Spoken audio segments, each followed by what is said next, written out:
would add a little more guidance. No shade to Cheryl, but she didn't know the game like that. Yeah. Somebody could have told me, man, you can go to a HBCU, play D1, you know what I'm saying? Like that was there for me. Yeah, I had people close to me who were pushing me to go to an HBCU. They were like, "Yo, you got to get out of California. There's a lot of people that look like you." You know what I mean? Like you get down there, Atlanta, you get into the New Orleans with Bilo and JC, where you blend right in. And I was like, I don't know. We didn't have the money. That just wasn't our college. Was never our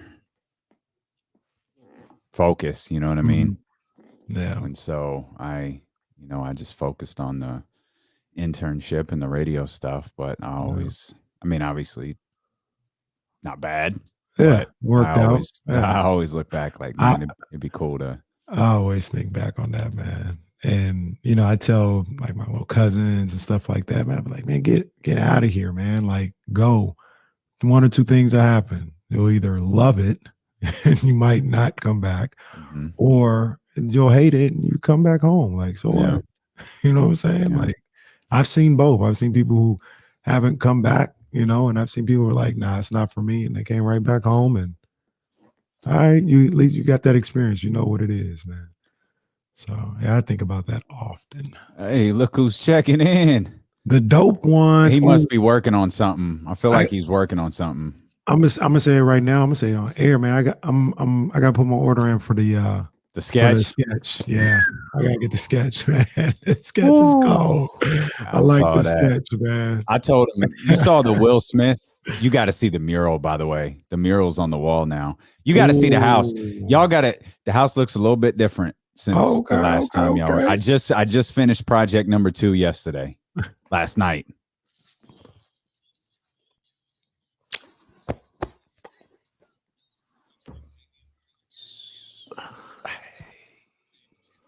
Sometimes you really just vibe it out. Let's bring boys out. Once that's never self-made progress. Last time that Loved ones, what's good? Welcome in here to the Wednesday, November 17th edition. It's Rick Ross Eve here. Yeah, Deebo man. and KC. I'm Damian Barling. He's Kenny Caraway. Yes, sir. Is it Drake Bars Eve? Man, I hope so. I've started to love the sound of Drake bars because I know what that means. Yeah, it means the Kings won. So I know I play it up. You working hard on those Drake bars. It's a fun, like I dig it. Like it's a fun. I'm trying to stay consistent. When you start singing, you lose me. But everything else, like it's a good look. Two things. I got to talk about a girl or enemies. That's two things: a girl or enemies, and then I have to sing after I talk about the Kings. I mean, you don't have to. No, I have to. Okay. We have very different definitions of have to do something. So I guess you've got yours, and I've got mine. Like I would like to believe that the Kings have to win tonight. Of course, obviously they don't, but we would certainly love it if they did. Yes, we would welcome the Drake bars in. So we'll talk a lot about the game in Minnesota. We'll talk some about the San Francisco 49ers as well. We got James Ham joining us as he does pretty much all game days. It's kind of just worked out to where James Ham is with us on game day. That was the remix, by the way. James Ham joins us on game day. I told you, man, I've been immersed in that Will Smith book. It's the best audio book I've ever read. It's like, because it's not him just reading. Oh, he's like it's a play. Like it's like a Broadway play. And like when he, I just got like I'm just into the start of the Fresh Prince of Bel-Air right now, and him telling the story about the audition, and I think he told it on the reunion show at Quincy Jones's birthday party and all of that different stuff. And the way he just did this, he just wrote about the scene with James Avery, the scene everybody knows, the scene everybody cries at. He just wrote about that, and he played the scene in the book. And there's different points where he's playing the piano. He has music going. I can't stress. I love autobiographies. That's my favorite type of book to read. Yeah, this might be the best one I've ever read. It's not the most important one. Malcolm X's book is it's untouchable. But this book is, and I love Will Smith, man. This book is something. Will Smith is there. I don't know. I feel like there was a time when he was always, the Fresh Prince, and he was Will Smith, and then he was this big mega star. And then I felt there was a moment where he got a little weird, and now he's back to being super interesting, open, like thoughtful. Maybe he was always that, you know what I'm saying? And he was just doing things a little different. But I saw like he was on some panel or something like that. I saw a clip of that last night, matter of fact, and just the openness and the thoughtfulness of what he was talking about. He's an interesting dude, man. He is. He writes a lot about his shortcomings in the book. Even at this point, we're still at the very young Will Smith. Like, he just did 6 Degrees of Separation in the book, or he's just getting ready to do 6 Degrees of Separation. And I remember discovering that movie after I was a huge Will Smith fan. Like, what the hell is this? Like, what? All right. I mean, it's Will Smith. I'm gonna watch it. I remember watching it like, it ain't the Fresh Prince. He ain't even have a mustache. Yeah, like, yo, what is that? Like, this isn't the Fresh Prince. I ain't about it, man. But yeah, I know I tweeted about it. I've been talking about it all week. It's just so good. Like, I'm enjoying the hell out of it. Yeah. That has nothing to do with the Kings playing in Minnesota tonight. Well, the Kings, they need to be the Fresh Princes of Sacramento. How about that? It's a good segue. It's a good segue. Now, this is a story all about how the season got flipped, turned upside down. Prince Flow, huh? As my Fresh Prince. Prince Flow. Let's go. We're just gonna be rapping fools after Kings days. I told you the Kings string together enough wins. I'll do a Meek Mill run-in. I'll do a Meek Mill feature. Hold on, wait a minute. I don't think 2 is enough. 2's not enough. But no. if the win streak stretches out, I think the most games they've won over the last like decade has been 5. Like, the longest win streak I think has been 5, maybe 6. I feel like it's 5. How many? It might be 5. They won the year, the COVID year, where COVID hit at the end of the year. Okay. I feel like they might have won 6 or 7 that year. In a row? Yeah. They got hot. And yeah, I don't know. I could be wrong.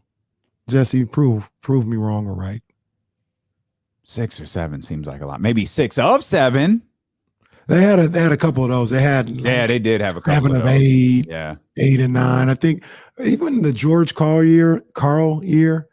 I remember they started off like 1 and 6, and they might have won like, maybe it wasn't 7 and 8, but it was like 8 of 11 to get to 500 or whatever they had to do that.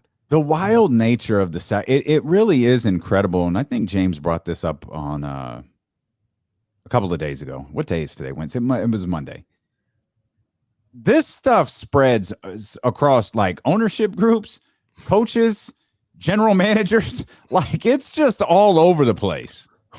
Like, there is that is their one form of consistency, is that this erratic nature of the organization just spreads across multiple leadership groups.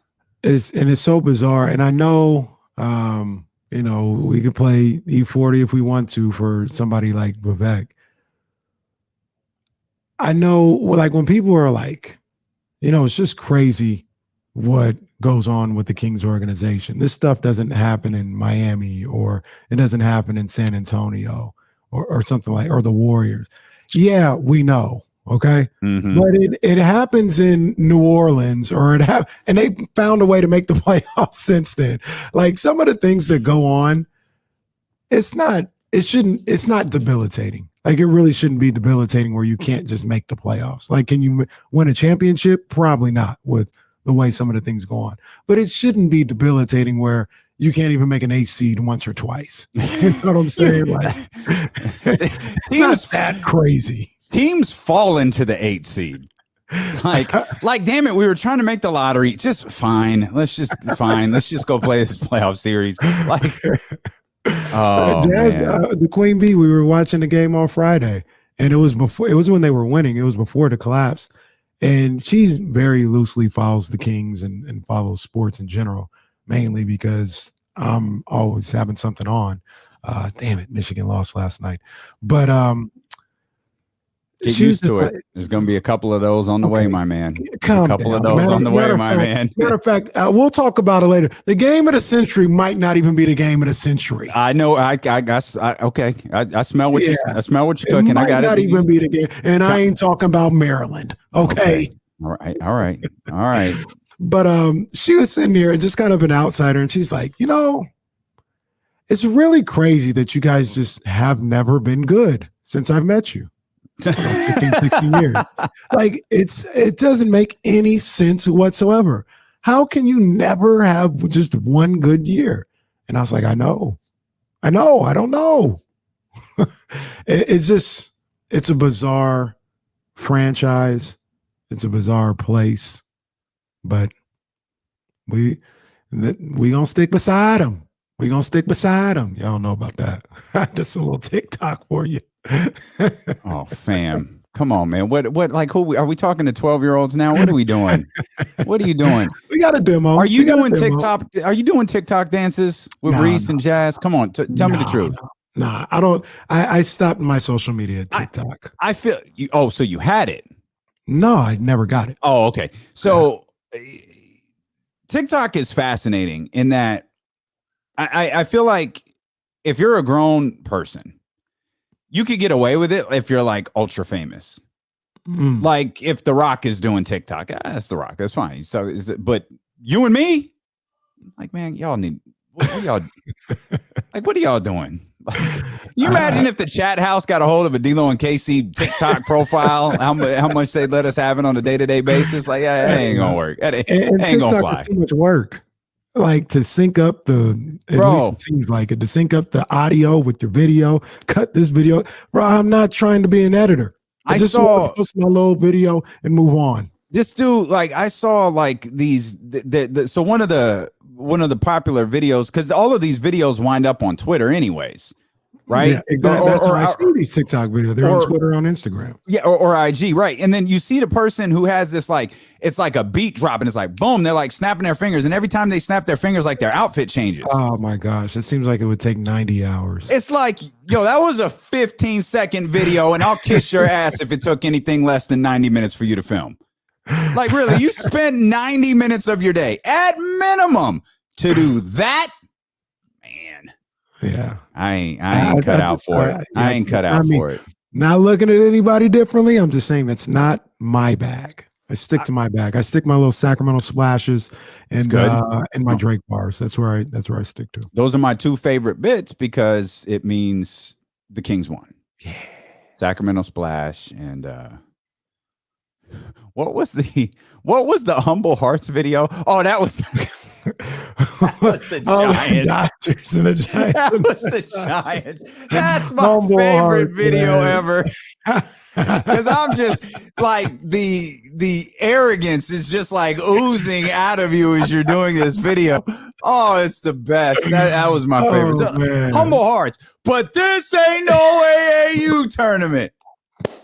Oh, that was good. That was so good. I laughed. One game at a time, trying to go 1-0 every day. Stacking days. That's what the San Francisco Giants were doing.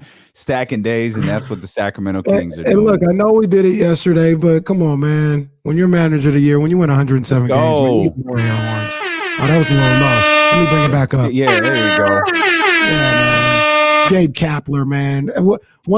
One thing I did not see coming here, Gabe Kapler being this guy that I really, really like. And it seems like the reports coming from the people in Philadelphia, when he came to the Giants as the manager, I think he did maybe a year and a half, maybe 2 years in Philadelphia. And they destroyed Gabe Kapler. They said he was everything under the sun in a bad way. I was like, you wouldn't got this guy? Like, in a smaller sense, it was almost like Luke Walton coming to the Kings. It was like, you went and got this guy? I was furious. And in 2 seasons, it's a complete 180. Like, he has done phenomenal. And he's the NL manager of the year, man. Big ups to him. And Speaking I of mean, Philly, I got something from Philly a little later. You might want to hear. let's stick with the Philly theme. In West Philadelphia, born and raised. Last time the Kings won more than 5 in a row was in the 2004-2005 season. They had separate win streaks of 6 and 7. Jesse, do we know the last time they won 5? Gosh. Oh, did they really? They won 5 in a row last year? I think it was towards the end, probably. Oh, yeah. Okay. All right, we'll step out with Fox out. That might have been it. No shade. I think Tyrese got hurt then too, but I'm just saying. Things that make you go, Coming up next, why Kenny wants to trade De'Aaron Fox and Tyrese Halliburton. And more outlandish takes from the guy who says Aaron Donald is overrated here on Sacramento's #1 sports station, ESPN 1320. I saw Miss P in the house. Big ups to Miss P. Sent a little care package. She got something for you too, Damien. Got it for the Queen Bee. Hey! Yeah, so you get the full view. Love it. Yeah, man. Big ups. Love man. it. Love to see it. That's dope, Miss P. So, Damien, you got yours. You know what I'm saying? Queen Bee got hers. Yeah. Man, that's funny. I got something for you too. Oh, word? Rich sent us something. Oh. Yeah, Rich sent us something. I got it here. Big ups. I might need a P.O. box. Did you? I'll send you something. Deucey just sent me something. How can I forward this to the Showtime? There you go. Nah, that's the style, Gabe. That's the style, big dog. Come on, man. That's what makes it fly, man. The tie-dye, different colors. It's lit. Gotta learn how to rock. I don't do anything Kurt Schilling does, okay? So let's make that perfectly clear. Where's my Tony Schiavone? I fuck if I know. I really want to tweet Tony Schiavone, but that is the hardest. I have too many damn pictures in my phone, man. All these damn graphics I make, I just leave the pictures in here. Tomorrow's going to be a really, really good day, by the way. I just want to shout out everybody who's watching and listening and all that. Tomorrow, well, I guess if you're hearing this, you're only watching. Tomorrow's going to be a good day. Check your... That's not happening. Stop it.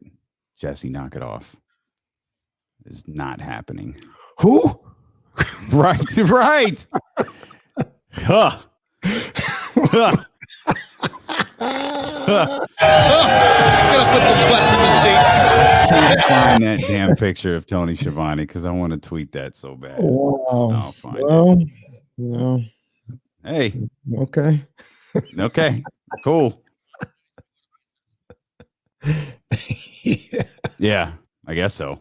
Well, that's 3. Oof. Man, that's 3. Yeah, that's some interesting stuff there. Well, I mean, all right. Yeah. Congratulations to all of us. Guess what I got really today? Went outside the box there. Shout out to Jazz. You know what I'm saying? Big ups to the Queen Bee doing what she does. Pulled up with that with them good lemon Oreos. Okay. Big ups.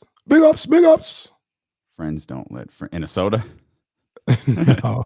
Now that I'm just waiting for tomorrow so I can crack open these sodas. There you just go. Drink them all over the weekend.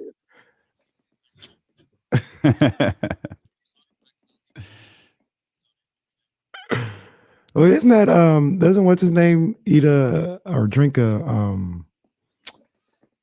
what's the boy's name? Skip Bayless drinks the Mountain Dew and his thing, and it's like, he does it for the morning show, so it's like 6 a.m. every morning he drinks a Mountain Dew. That's awful. Skip does too much with the shoes too. Like it seems it's not corny. natural. Yeah, like it's a little corny, bro. Like that last pick I posted was a stretch, and it's still 10 times better than what Skip does. No, but like you said, it's natural. Like Skip, stop. We know you're just doing it because you think it looks cool. Not He that you can't have any even- kind of appreciation. He can't even naturally look at the camera. Like it's just it's so bad. Hey, this is a good question right here. Oh, they went pretty good, man. They went pretty good. Oh, and Cole, you text me. I meant to text you back. I got to hit you back. But that's exactly what I was talking about. But yeah, the trials went good, man. He playing with some kids that are a year or two older than him. But, I'm throwing him in the deep end. We'll see what happens. He took the thing that I wanted to see was he took that. He survived. He handled, he was all right. He didn't drown. He was out there doing what he had to do. And then he was like, yo, I gotta get this work in, Dad. I need you to work me out. You know what I mean? So we came in, got a good hour and a half in yesterday. How happy did that make you? Maybe very happy. And I was like, let's go.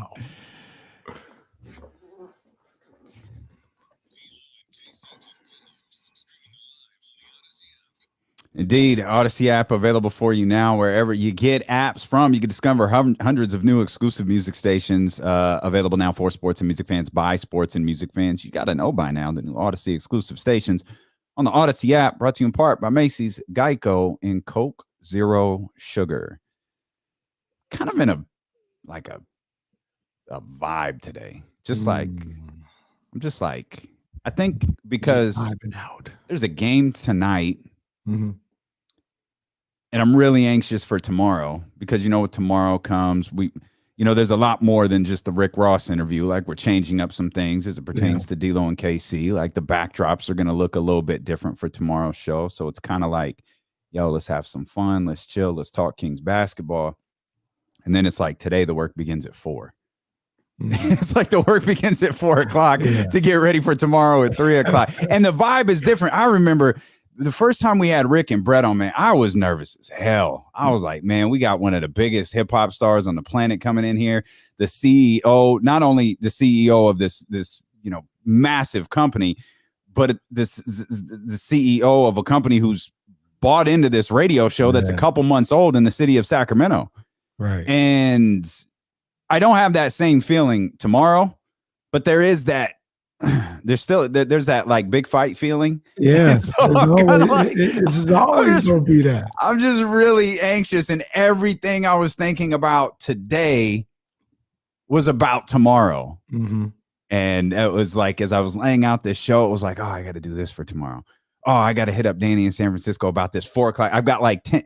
Danny, you might want to turn your phone off, bro, because if some emails don't start showing up over the next 3 hours, I'm gonna be hitting you hard at 4 o'clock. So I'm kind of just in this, and it's dark outside, and I'm just in this like, just.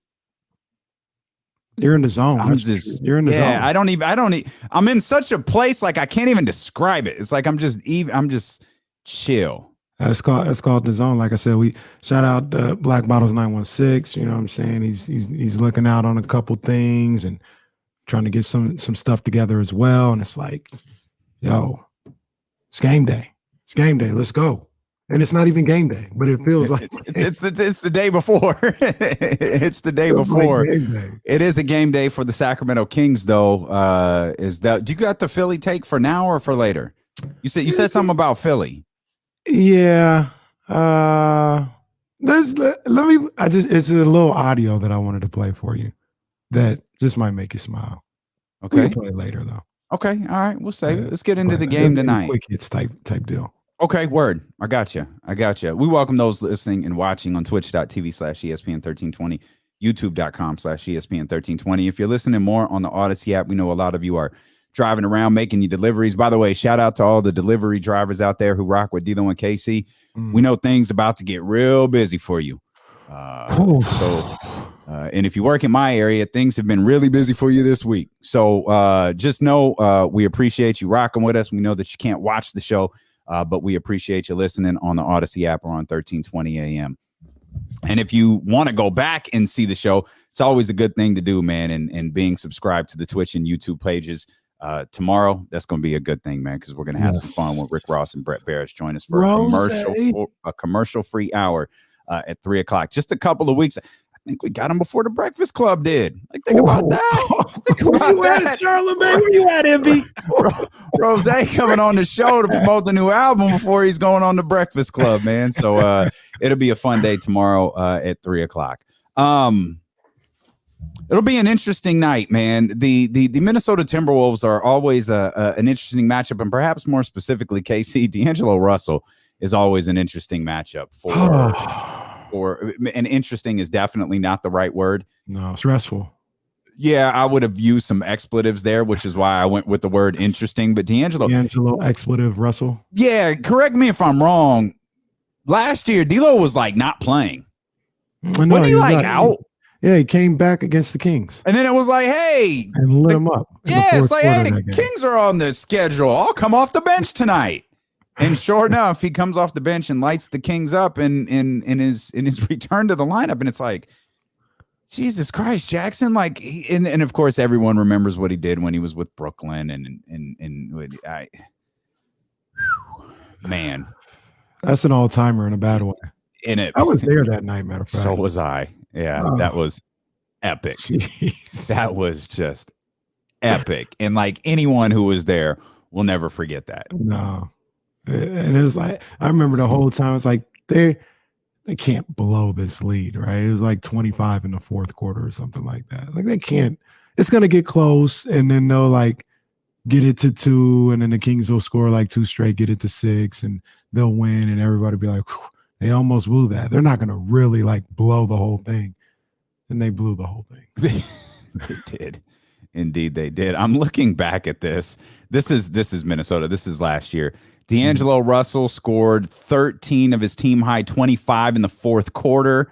What's the other one? Their second meaning, D'Angelo Russell had a game high 28 on 10 of 13 shooting, 6 of 8 from 3. That's just the first 2 matchups last year. With the Kings and the Minnesota Timberwolves. Now, Minnesota got him twice last year. Man. But the Kings got him on the third time, I think. They did, yeah. They played a back-to-back in Sacramento. Home and home. And that this is one of those weird things that I remember. That, I think the game they won, pretty sure it was the game they won. That's when we got introduced to the Kings cameraman. Yes, the thirsty Kings cameraman, indeed. Yeah, there was like that adds up because that's April. Yeah, that adds up.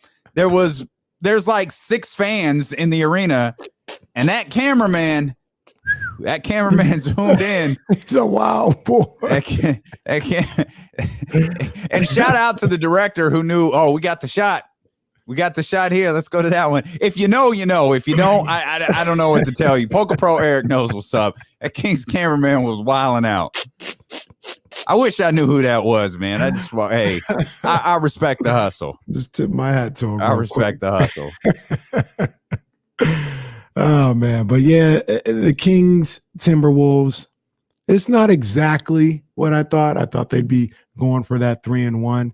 But either way, this ends up being oddly a big game here tonight. Now, I'll ask you and everyone else the question now, Damian, now that we're faced with reality. We're staring it square in the eyes. 2-2, is that still a failure? Yes. Here's why.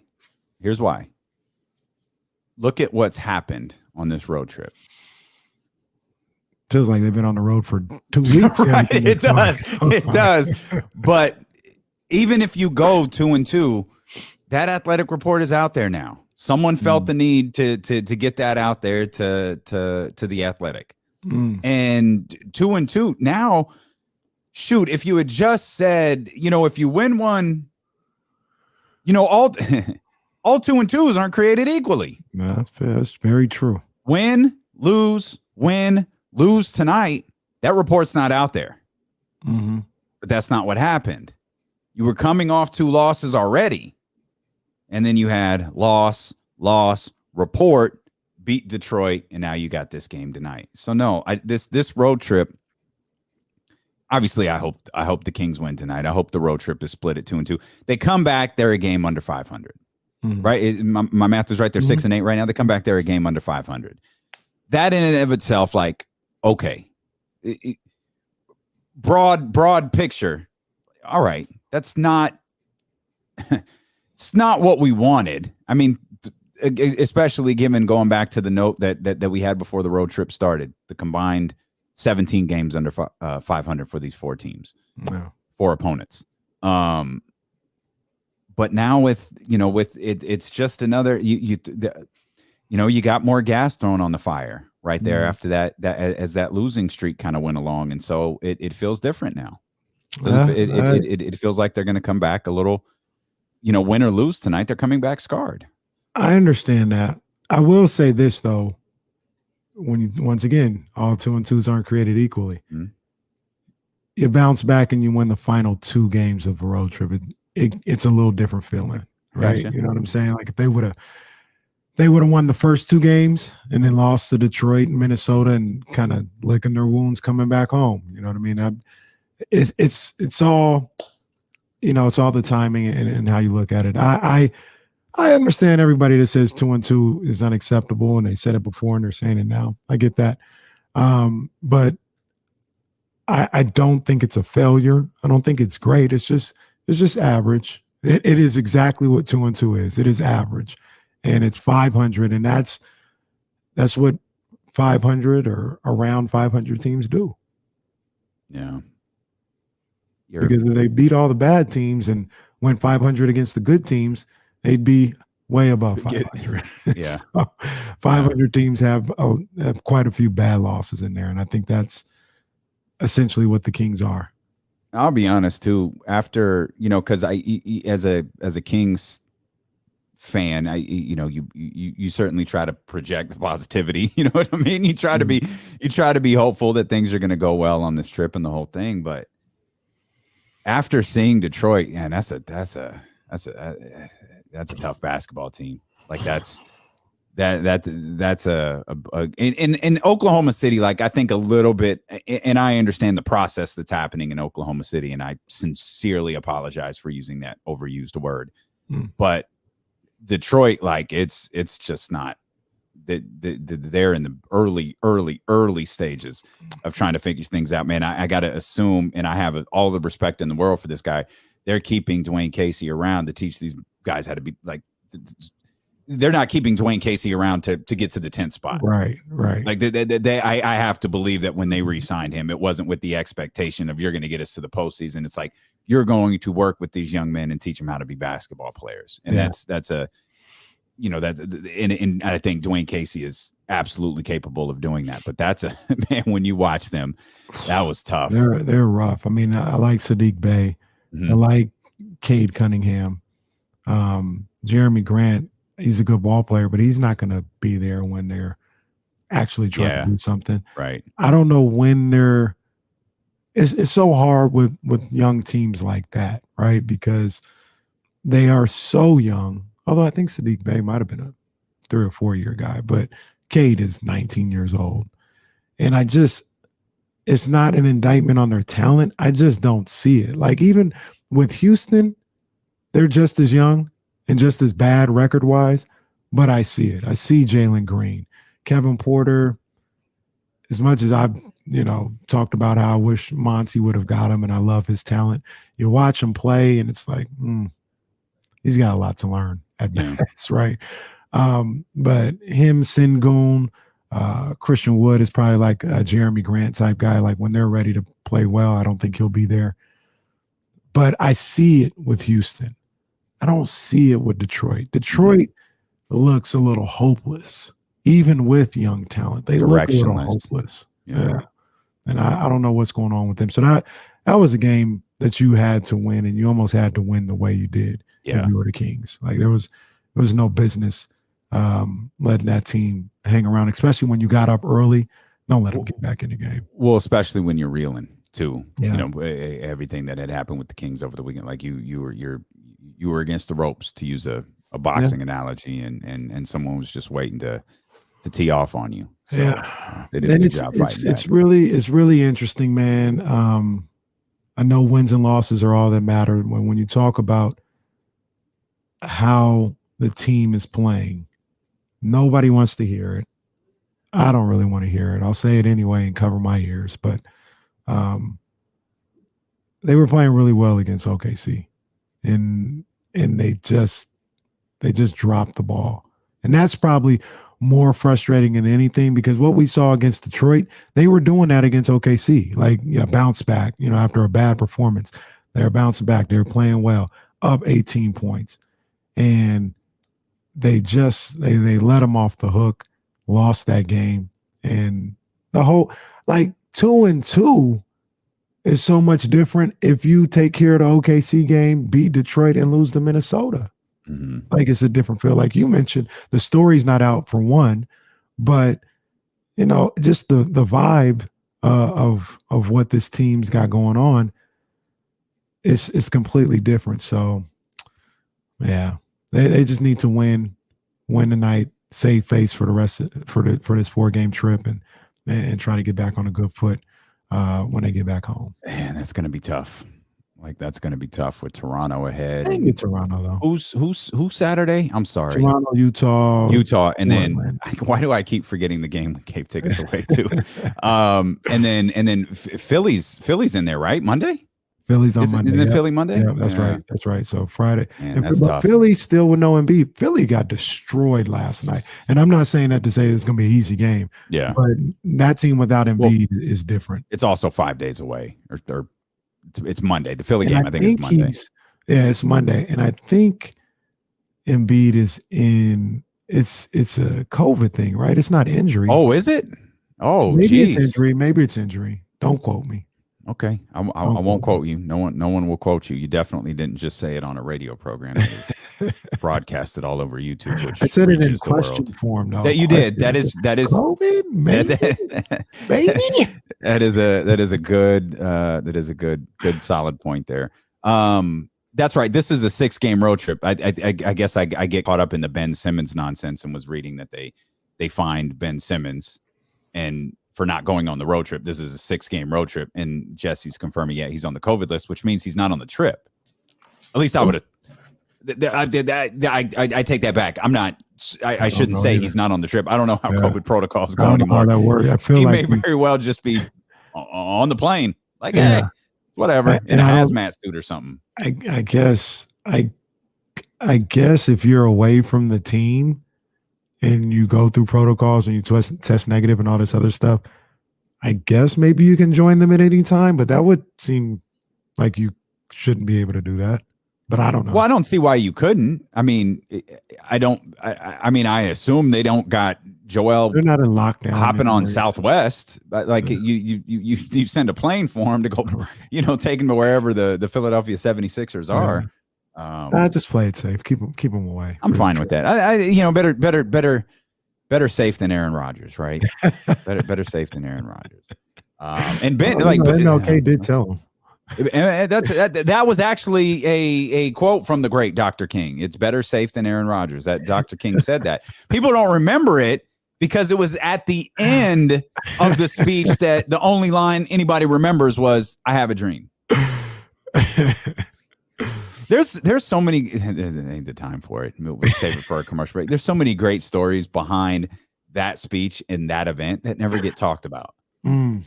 How they wouldn't have James Baldwin speak because they thought he was too radical. How he wasn't that, like, the "I have a dream" thing wasn't even a part of his speech. It was like essentially a freestyle. Like there's so many great stories. I do remember hearing that. Yeah, that reminds me of something I heard about John Amos yesterday. We can talk about that on the break too. Damn. Yeah. Okay. All right. It's good stuff there. As we shift to the Kings' last opponent, to the Kings' opponent tonight, we'll remind you James Ham coming up about 2 hours from right now. 2:30, I think, is when James is going to be with us. The Hammer. You're a big fan. You've been I need James now in Hammer Pants. I think that's the Hammer Pants, man.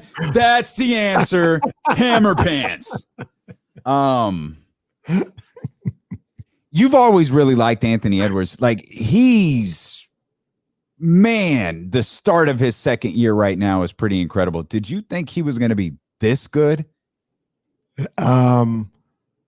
Maybe not at the start of his second year, but for his career, yeah. Eventually, Like, I man, think he's one of he's those guys legit. where I don't know how it translates. Like, I don't know if it means like his scoring ability is going to make others better, or he's going to have that ability.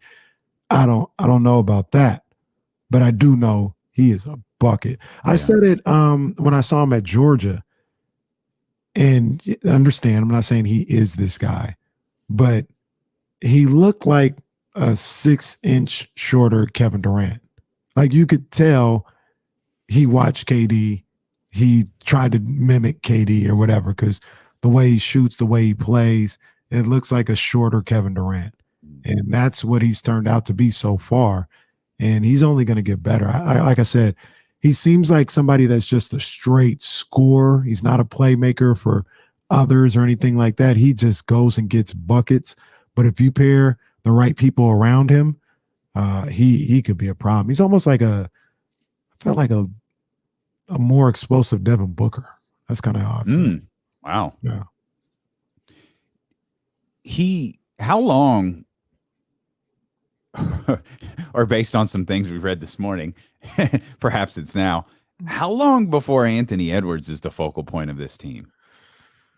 Or is he the focal point of this team? And now, like, Karl Anthony Towns is, there's that clip. I think we were talking about it at the end of the show yesterday. I don't remember if it was on the air, commercial break. I know we were on the stream. So, but if for the benefit of those who were listening on the radio, maybe this wasn't on the radio, but there was a clip from a recent Timberwolves game where Anthony Edwards has the ball, and you can see kind of on the far side of the screen, Karl Anthony Towns just starts to walk up the other side of the floor. Yeah. Anthony Edwards still dribbling. Anthony Edwards, like, he hasn't made a move to the bat. He's just dribbling the ball, and Karl Anthony Towns is looking at it like, I know how this movie ends, and he just walks to the other side of the court. And that was written about in The Athletic. There, allegedly, Karl Anthony Towns is already frustrated about his role in the offense. And every time I see Minnesota, I think, man, I know it's bad here, but damn, we ain't had 3 number 1 draft picks that we haven't been able to work out. We haven't had the level of talent that the Minnesota Timberwolves have had in that locker room to continuously fall just as short as the Sacramento Kings have. Really is incredible. It is. And I feel like they get stalled out, but they get stalled out because of that one Jimmy Butler year. But they screwed up, by the way. They screwed up the following. They messed it up. They couldn't get it right. Even everybody's beloved Tom Thibodeau, who couldn't figure it out there. You know what I mean? So, but I don't know if it was Tom Thibodeau that couldn't figure it out, or if it was the players couldn't figure out Tom Thibodeau. A little bit of both. Okay. A little bit of both. Because you have to have a certain mentality to buy into what Tom Thibodeau was saying. And it's a lot. What we hear is maybe not everybody on that team has that mentality. Mm-hmm. And it's bearing out. He's gone, Jimmy's gone, and they're looking like what Jimmy was talking about. They're looking soft. I know Wiggins isn't there anymore, but I mean, this team, this franchise, to answer your question, I think they're about ready to hand the keys to Anthony Edwards. And I don't want to be like the people that say get Fox out of Sacramento that live in New Jersey or something like that. But from a distance, if I was the Timberwolves, I'm kind of done with the Karl Anthony Towns experiment. Move him while you can, and you can get something for him and start building around Anthony Edwards. And I don't even know how that works out with D'Angelo Russell, because he's another guy that plays similar to Anthony Edwards, if they're just straight bucket getters. Maybe you can move both of those dudes, man. Oh, man, you're really going all in on Anthony Edwards. That ain't working with Cat. Yeah, and from a player perspective only, the type of player perspective only, wouldn't Karl Anthony Towns be the perfect player for Anthony Edwards? You would think so, but he's complaining about the offense. And that's what I mean. The type of player that he is was work. The type of individual he is, maybe it doesn't. We'll talk more about this matchup tonight between the Sacramento Kings and the Minnesota Timberwolves. Of course, you mentioned D'Angelo Russell. He's been a problem for the Kings, regardless of the uniform that he's in. And Buddy made a change yesterday. Still elite, but he made a change. We'll overreact to it. We'll read into it. Or perhaps we won't. And not know much of anything about it. No. It's in my case. It's all coming up here. Plenty more ahead. Twitch, YouTube, Odyssey, and Sacramento's #1 sports station, ESPN 1320. YouTube crowd, could you hit the thumbs up? We got y'all hot in there. We appreciate you, man. Thank you, guys. We got can we get to triple digits? There's about 100 more people watching than have hit the thumbs up. So if you could just do that real quick, I promise you it's a big deal for us. Did what? What happened? What say, Jesse? The news hit the chat. Oh My! Oh, so y'all heard? Okay, hey, shh. Not our problem. I got a week that you tweeted that. What?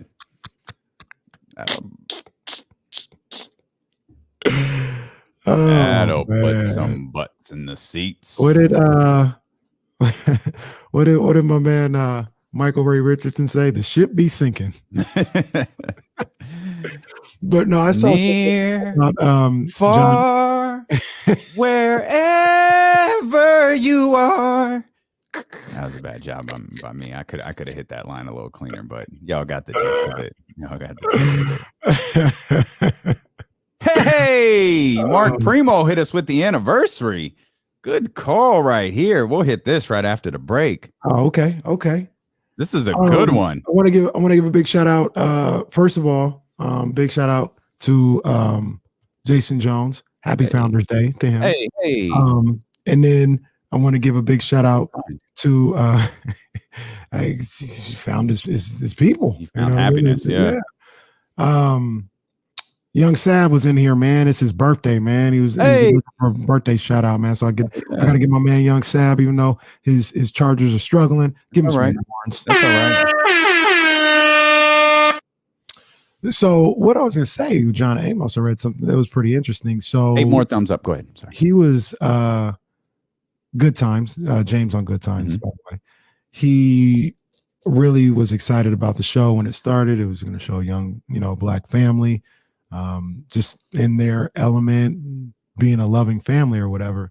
And apparently a lot of the writers were white, and they started to kind of, in his words or whoever's words, kind of coon it up a little bit with how they did JJ and everything. And he didn't like that. And he pushed back against it a lot. And out of nowhere, they killed him.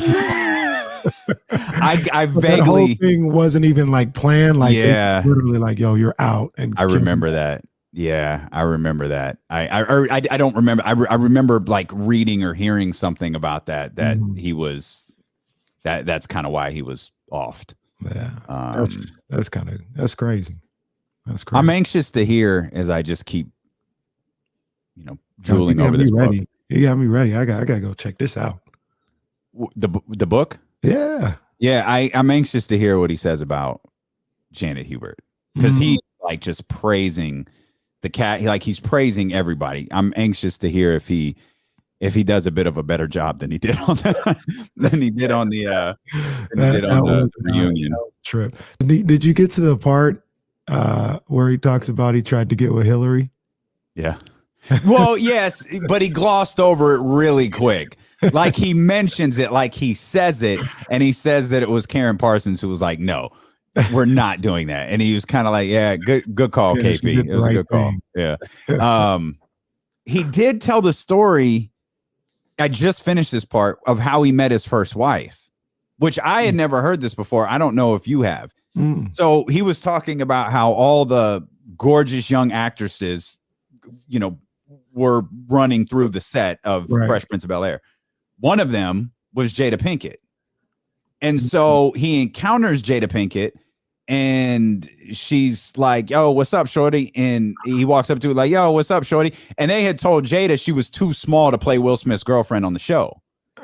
And she's like, dude, she says something, dude, whatever, and walks past him. And he tries to find where she is. She's doing a different world. So they go over like that night or a night later to the set of a different world. They're now you got to wait. Damn it. But I appreciate Jesse trying to let me get that story in during the commercial break. Now we've hit the point of the live stream where now we're teasing stories for the next commercial break. We were just about to pay off this big story, and Jesse goes, "We're back here on the show." He pushed that to the limit, man. To the limit. It's good stuff. That's good stuff right there. It's a tease for YouTube and Twitch. We were talking about sitcoms and shows and different things like that. But shout out to our man Mark Primo, who shot me a on this date 25 years ago. This is Attitude Era. Arguably the greatest day in the history of professional wrestling. November 17th. 1996. Can I take the Survivor Series, Madison Square Garden. I don't know. The Stone Cold. No, that was a Rumble I'm thinking of. Was it The Rock's debut? That's blue chip right there. 25 years ago, a young, wild-haired, Aztec-attired Rocky Maivia debuts in Madison Square Garden, and thus the most electrifying man in sports and entertainment is born. And if you are unfamiliar, if you're a fan of Dwayne Johnson, but you're unfamiliar with The Rock, I can't stress enough how cheesy The Rock was at the beginning. Like 1996 Rock is cheesy. When he became The Rock, when he became the people's, his voice was different. Like he sounded like he was from the South. Like, die, Rocky. That's the attitude I get from you pieces of crap. Like, and you listen to him and it's like, you don't even sound like that now. Like what inflection in your voice is that? And he has so many great bits, but The Rock, and I know people, y'all know, we family. You're not going to find a bigger Rock fan than me. But that stuff it doesn't age well. It doesn't. Like it's pretty sketchy when you go back and watch it. The voice that you're talking about, that's probably better than The Rock that you're saying doesn't age well. Like the Rudy Poo, like, bro, that's got a whack. It is crazy though that The Rock actually, to the best of my knowledge, created a word. Yeah, I never heard Rudy Poo. No, not Rudy Poo. I'm talking about SmackDown. SmackDown. I think Jabroni, The Rock. I had never heard Jabroni. Jabroni, he didn't create. I know that was a word that people like, particularly wrestlers, used. I had never heard Jabroni. I had never heard it either. Yeah. But I think the word SmackDown was created by The Rock. Well, he got it from Dr. Dre, didn't he? I'm about to lay this or some, and I'm gonna lay this SmackDown. He says it in Nothing But a G Thing, I think. Does he? Yeah. SmackDown isn't. Yeah. Oh, and if it one, I have to put the Smack down. Oh, he did. Well, yeah. So, but is that two separate words? It's two separate words. Smack. As I was saying the lyric outside, I realized, you know what? I'm not going to say that out loud. I'm not going to say that lyric out loud. that's not okay. It's not even a bad word. It's just like, oh, let's not say that for someone who might just be tuning in. We ain't using that. You don't want to trip. I have to put the smack down. Yeah, and it don't stop. I got to put the smack down. It's two different words, but The Rock made it. SmackDown. It was a throwaway line. Like let's be real. It was a throwaway line, and The Rock took it to a whole nother level. Oh, this is, dude. Now I'm lost. Well, I'm thinking I have to put the smack down on the show versus I'm gonna lay the smack down. Show's over. Y'all might as well, because this is the next 3 hours. We're gonna figure this out. We are going to dissect the use of this word. But anyway, shout out to our man Mark who shot me that note and reminded me that today is gosh, there's Survivor Series, Madison Square. What happened? Had a couple ladder matches, and I was like, oh wait, is it The Rock? The Rock, yeah. Also, like Sean, no, not Sean. That was Sean and Sid, but Brett and Stone Cold on a major stage for the first time wrestled on, and it wasn't the launch of Stone Cold Steve Austin, but it was like, oh, this dude is okay. Yeah. It wasn't the big moment. I think the big moment was the Royal Rumble, but it was kind of the start of, oh, there's something here. There's something here. It really is a trip how, like you see things and you see them in the moment and you don't know what they're going to end up being. Like even if they had high hopes for The Rock, they never thought he would be that. And I think about that all the time. Wrestling, sports, Steph Curry, right? You saw him drafted and all this other stuff. I saw what you would have never thought he is what he is today. You thought he'd be good. Like, he'd be good, but one of the greatest players to ever play the game, the greatest shooter the game has ever seen. And I think about that because last night watching that game, Jonathan Kuminga came in and he has this baby face and he looks really, really young. Yeah. And I just thought about, what if 10 years from now, I'm like thinking back to this Jonathan Kuminga and he's this grown man who is just this monster in the league. Well, you're going to look at Jonathan Kuminga the way they did Giannis Antetokounmpo in the finals when they kept showing Giannis Antetokounmpo was like a human transformer. Yeah. It's like he just like he went from Giannis Antetokounmpo to like super Giannis by the time he got to the finals. And another thing I thought about, GQ spread, by the way, that's blue chip. That's blue chip right there. That's high. That's solid. That's a good look. That's a good look. It had me thinking as well. Why can't we ever get one of those guys? I don't know, man. Well, it's not. Maybe kind of come out of nowhere. It's not the number one picks. Like they completely out of nowhere and morph into this super NBA player. Why can't we get one of those guys? Maybe it could be De'Aaron. Maybe it could be Davion. I mean, well, of course, Davion's 29, so maybe not quite. But I don't know. Kawhi was a guy, I think. Here's the sad part about it. At least maybe we have. Like I tell you all the time, like we talk about, because we both took a big L with Josh Rosen, right? We coming out of the draft, we both took an L with that one, and there's obviously more than enough evidence to support the fact that Josh Rosen just isn't an NFL quarterback. I can't even die on that hill anymore. But I also think in the NFL, and I think this is true in all sports, there are more quarterbacks who have that potential that we're talking about on the basketball end, with the Steph Curry potential, the Giannis Antetokounmpo potential, who, because you're drafted in a certain spot, you're drafted by a bad football team that maybe doesn't know how to develop that. They don't know how to nurture a player like that. Milwaukee, they were like, yo, here we have these expectations. They're low. Whatever, you've got time. You got to develop. We're going to nurture you. We're gonna get you to a certain point.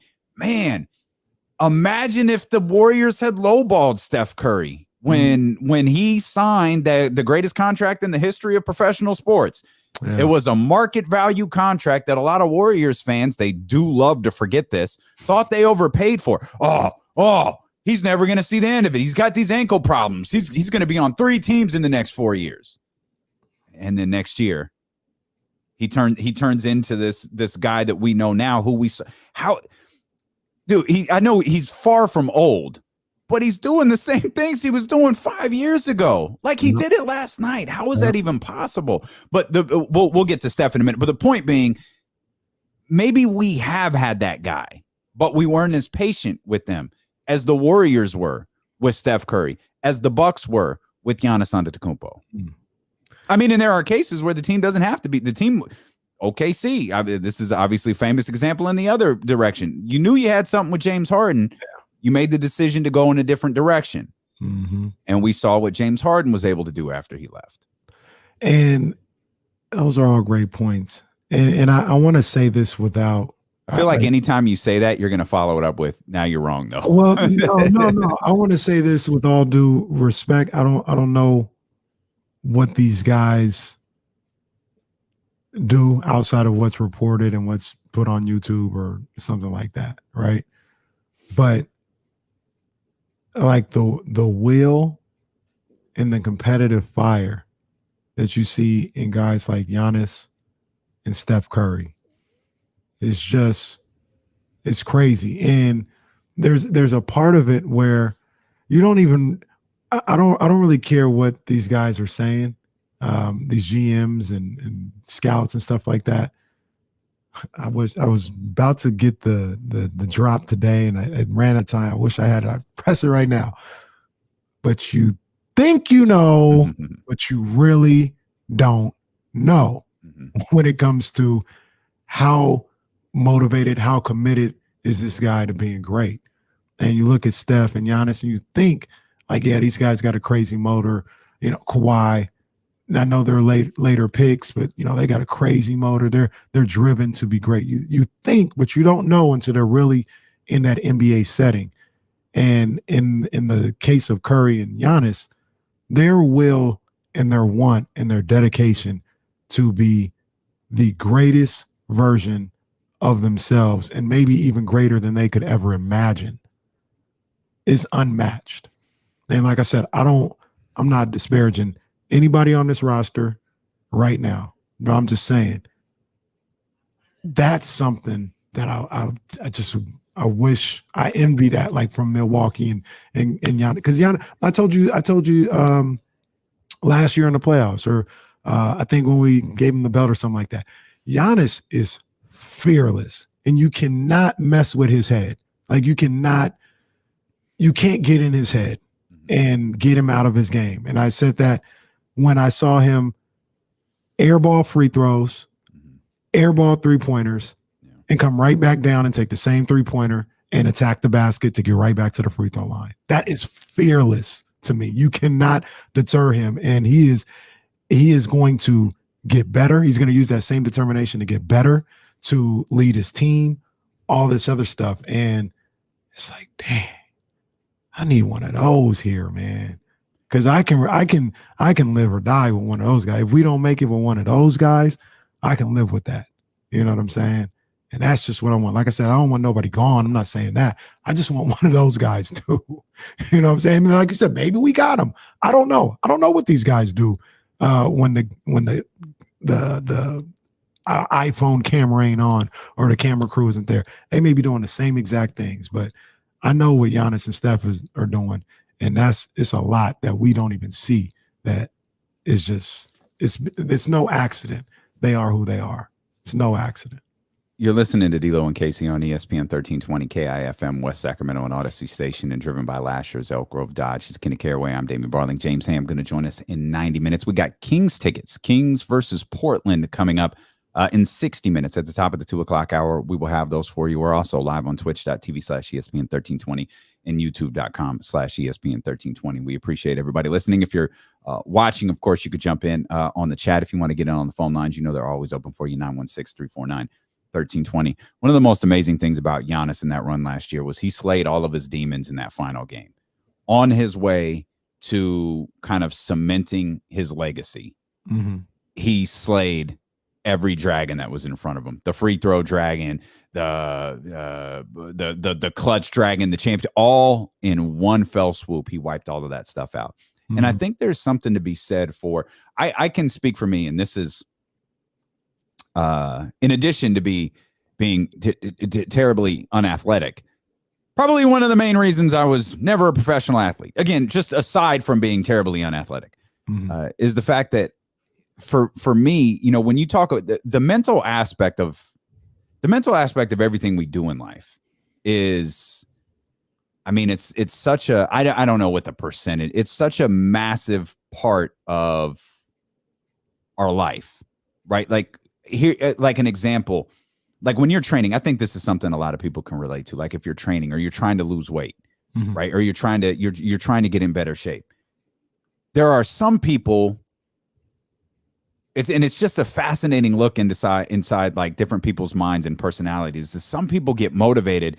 Like if you're working out and, a lot of people do like weigh-ins every Friday, right? I got to weigh in Friday and I'm trying to get stronger and doing these tests and all this stuff. And, this week I weigh, 200 pounds and, my goal is 170. And Friday I was 197. And then the next Friday I was 193. And then the Friday after that I was 187. It's like, yo, I'm riding, let's go. And then all of a sudden you're like 187 again. And then you're 188. And then you're 187. And then you have this string where it's not going so well. And you start to get that mentality of like, okay, well, this is it. Like, I can't get I'm stuck. Like, I can't get it. That's why so many people give up on like weight loss journeys, because inevitably you're going to get stuck. And for me, there are some people who are super motivated. Like if they know that they're out of shape, if they know they need to lose weight, they are super motivated to work out. Me, I get motivated to work out when I see what I'm doing is working. When I know waking up at freaking 4:30 in the morning to go into a cold ass garage and get a workout, knowing I'm hitting like these different little micro goals I'm putting out there, that helps push me forward. Yeah. But let me go a week and a half. Let me go 2 weeks and not see any progress. Man, I want to break. Yeah. I absolutely want to, like, man, what am I? This is brutal. Yeah. And it's just it's a fascinating, it's such an incredible look at, like, you wonder.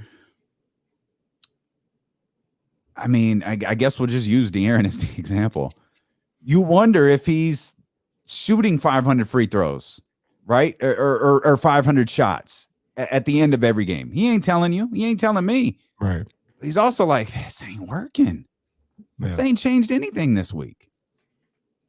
Like, what's his motivation? Like, where does he find his motivation?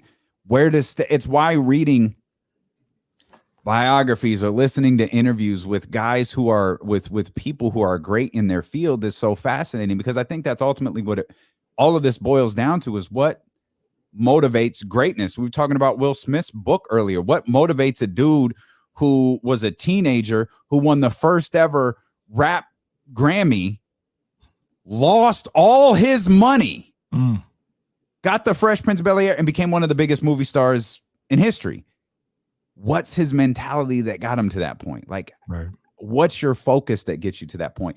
What's the focus that got Steph Curry to being 33 years old and doing the same things he was doing when he was 27, scoring 37 points in like 28 minutes last night? To see Giannis Antetokounmpo 1, 2, 3, hear all of these crowds chant while he's at the free throw line and count, and then go in there in the biggest game of his career and hit. I don't remember what the exact amount was. I can't remember if he missed a free throw or not. If he did, I know he didn't miss very many. And then he goes there. Like, what is the mental makeup of guys like that? Yeah, it's so interesting. And you talk about somebody like Kobe or Giannis or Steph, guys like that, and their work ethic and what they do. And it's like what they laid out, what they did to be great. Why can't you do it? Like, it's right there. Like Kobe says, I take 1,000 shots a day. All right. Well, if I want to get on this level, he just told me he takes 1,000 shots. I need to take 1,000. Maybe I even need to take 1,200 because I want to be better than Kobe. Right. But it's like you said, it's one thing to, I do it all the time when I work out and about to get back into the weights. I'm good for 1-2 weeks and then I just kind of fall off. I think about myself all the time as an athlete, and I was really good. I was a really good basketball player, like really good. I could go, but to get to that NBA level, I look back and I hate when people don't reach their goal and they're like, oh, it was politics. That's the line. Oh, it's politics of everything that got involved, and they didn't get it there. And there were certain little political things, like I didn't know anything about getting an agent, all that other stuff that would have helped me. But even with that, I can look back and honestly say I didn't do enough. You know what I'm saying? Like I didn't do enough. The guys that make it, instead of kicking it on a Friday night with their homies like a normal teenager or a normal young dude, they're finding a gym to be in until 1 a.m. And I would do that every now and then, but I didn't do that every Friday. Like I didn't do that. And some of these guys, I wonder if they look back on their NBA career, like I was good. I made the NBA. There's not many people who do that. I make the NBA. But I looking back, I left something on the table. I could have been, if I would have done a little bit more, I could have been maybe a little bit or a lot better. I wonder if they have that thought. Because as somebody who didn't make it, I have that thought all the time where I dedicated myself just this, because I was really dedicated. I worked really hard, Damian. Like I really did work hard. But I know I left something on the table. And if I would have took what was still on the table and worked a little harder, maybe I would have reached my goals. Yeah. I can think of, I remember talking to one NBA player, former NBA player, about Kobe Bryant. And that person told me they didn't understand, like, they couldn't compute when they were playing the level of work that Kobe was doing. You know what I mean? Like Mamba mentality was a thing long before it was a thing. Like people knew of it and were aware of it, especially people in the league. Like they saw it, they were around it. And they were, you know, this person was like, I see it now. And I wish I had done more when I was a player. Like I've been like, I mean, I've been fortunate enough to be around people who are great at what they do. And I think it stretches across sports. I mean, the most obvious example is Kara Lawson, right? Like Kara was an extraordinary, like she was a very good ball player. I saw the work that she put into being a ball player. She was a phenomenal, but you know what people I think knew her more for was for her TV work. And people knew her as a phenomenal television analyst. And she was so good. She made it look so easy. The amount of people that would come to her and say, I want to do what you do. How do I get into that? How do I get into that? What they didn't know is she's sitting at home. One, she has like a memory like you. She has like a photographic memory first. And much like you, it was for stuff she wanted to remember. She had like she could read. She could tell you the thing that would be infuriating about her is she could tell you more about the San Francisco 49ers than you know. Like if like she just would read something about sports and retain it. But she, you know, whether it was calling an NBA game or calling a college basketball game, she would like spend hours watching.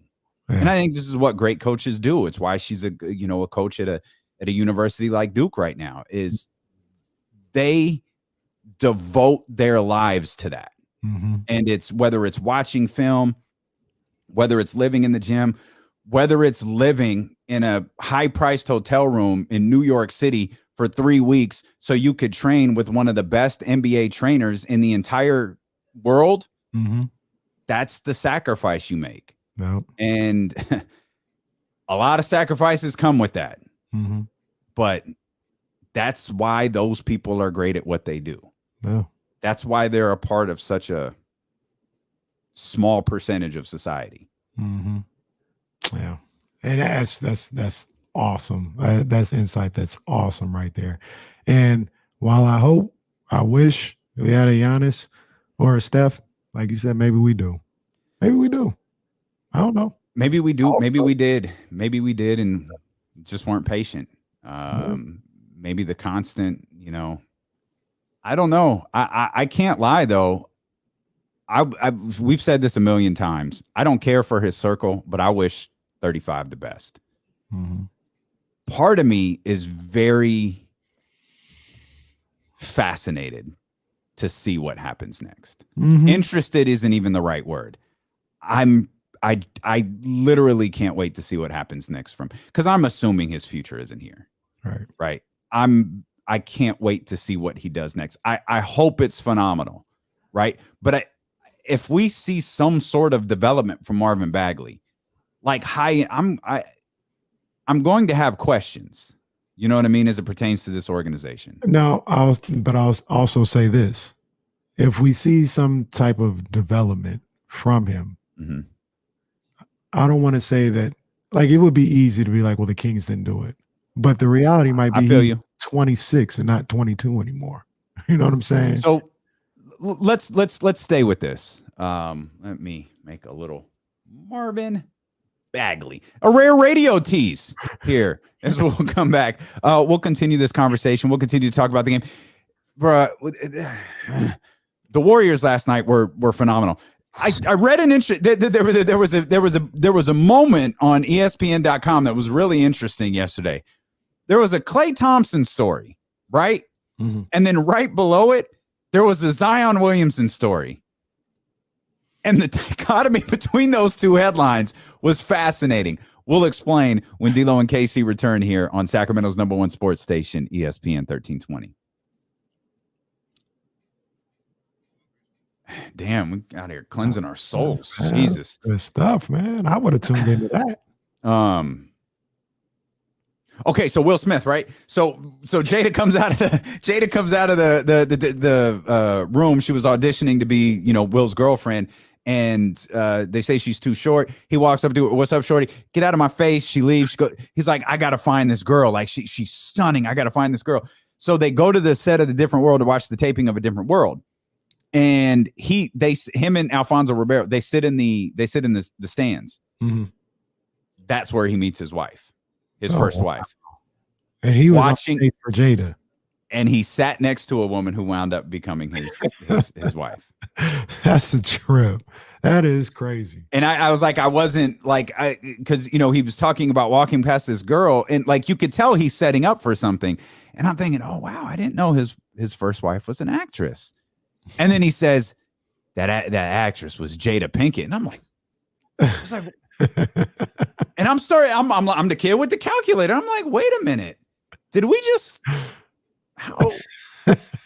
And then it goes right into the story of how he's chasing Jada, and he sits next to the woman who ends up becoming his wife. And I think he married the woman like 3 weeks. I think not 3 weeks. 3 months later, and they had Trey and the whole thing. So yeah. That's a trip.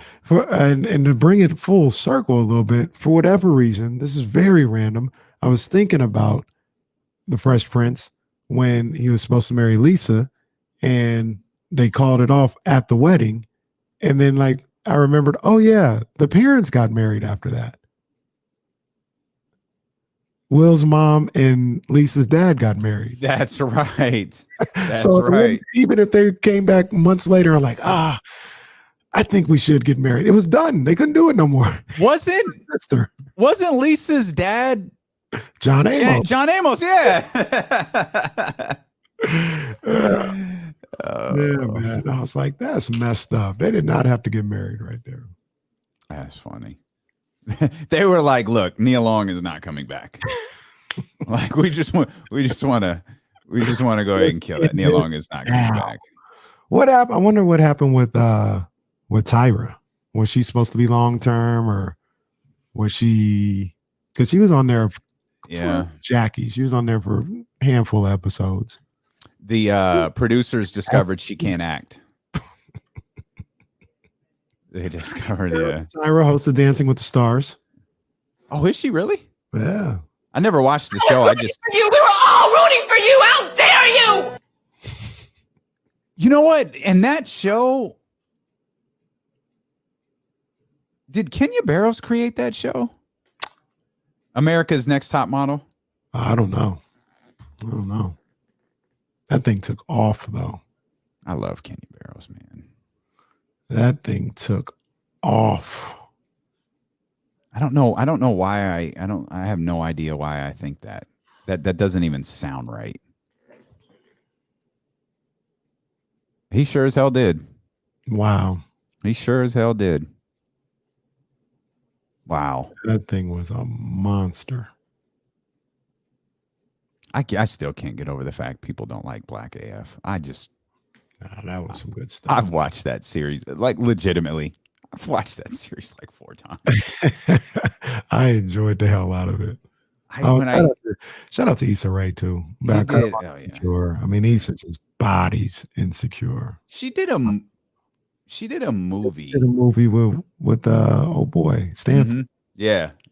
That's what it was. But it's okay. It's all right. It's cool.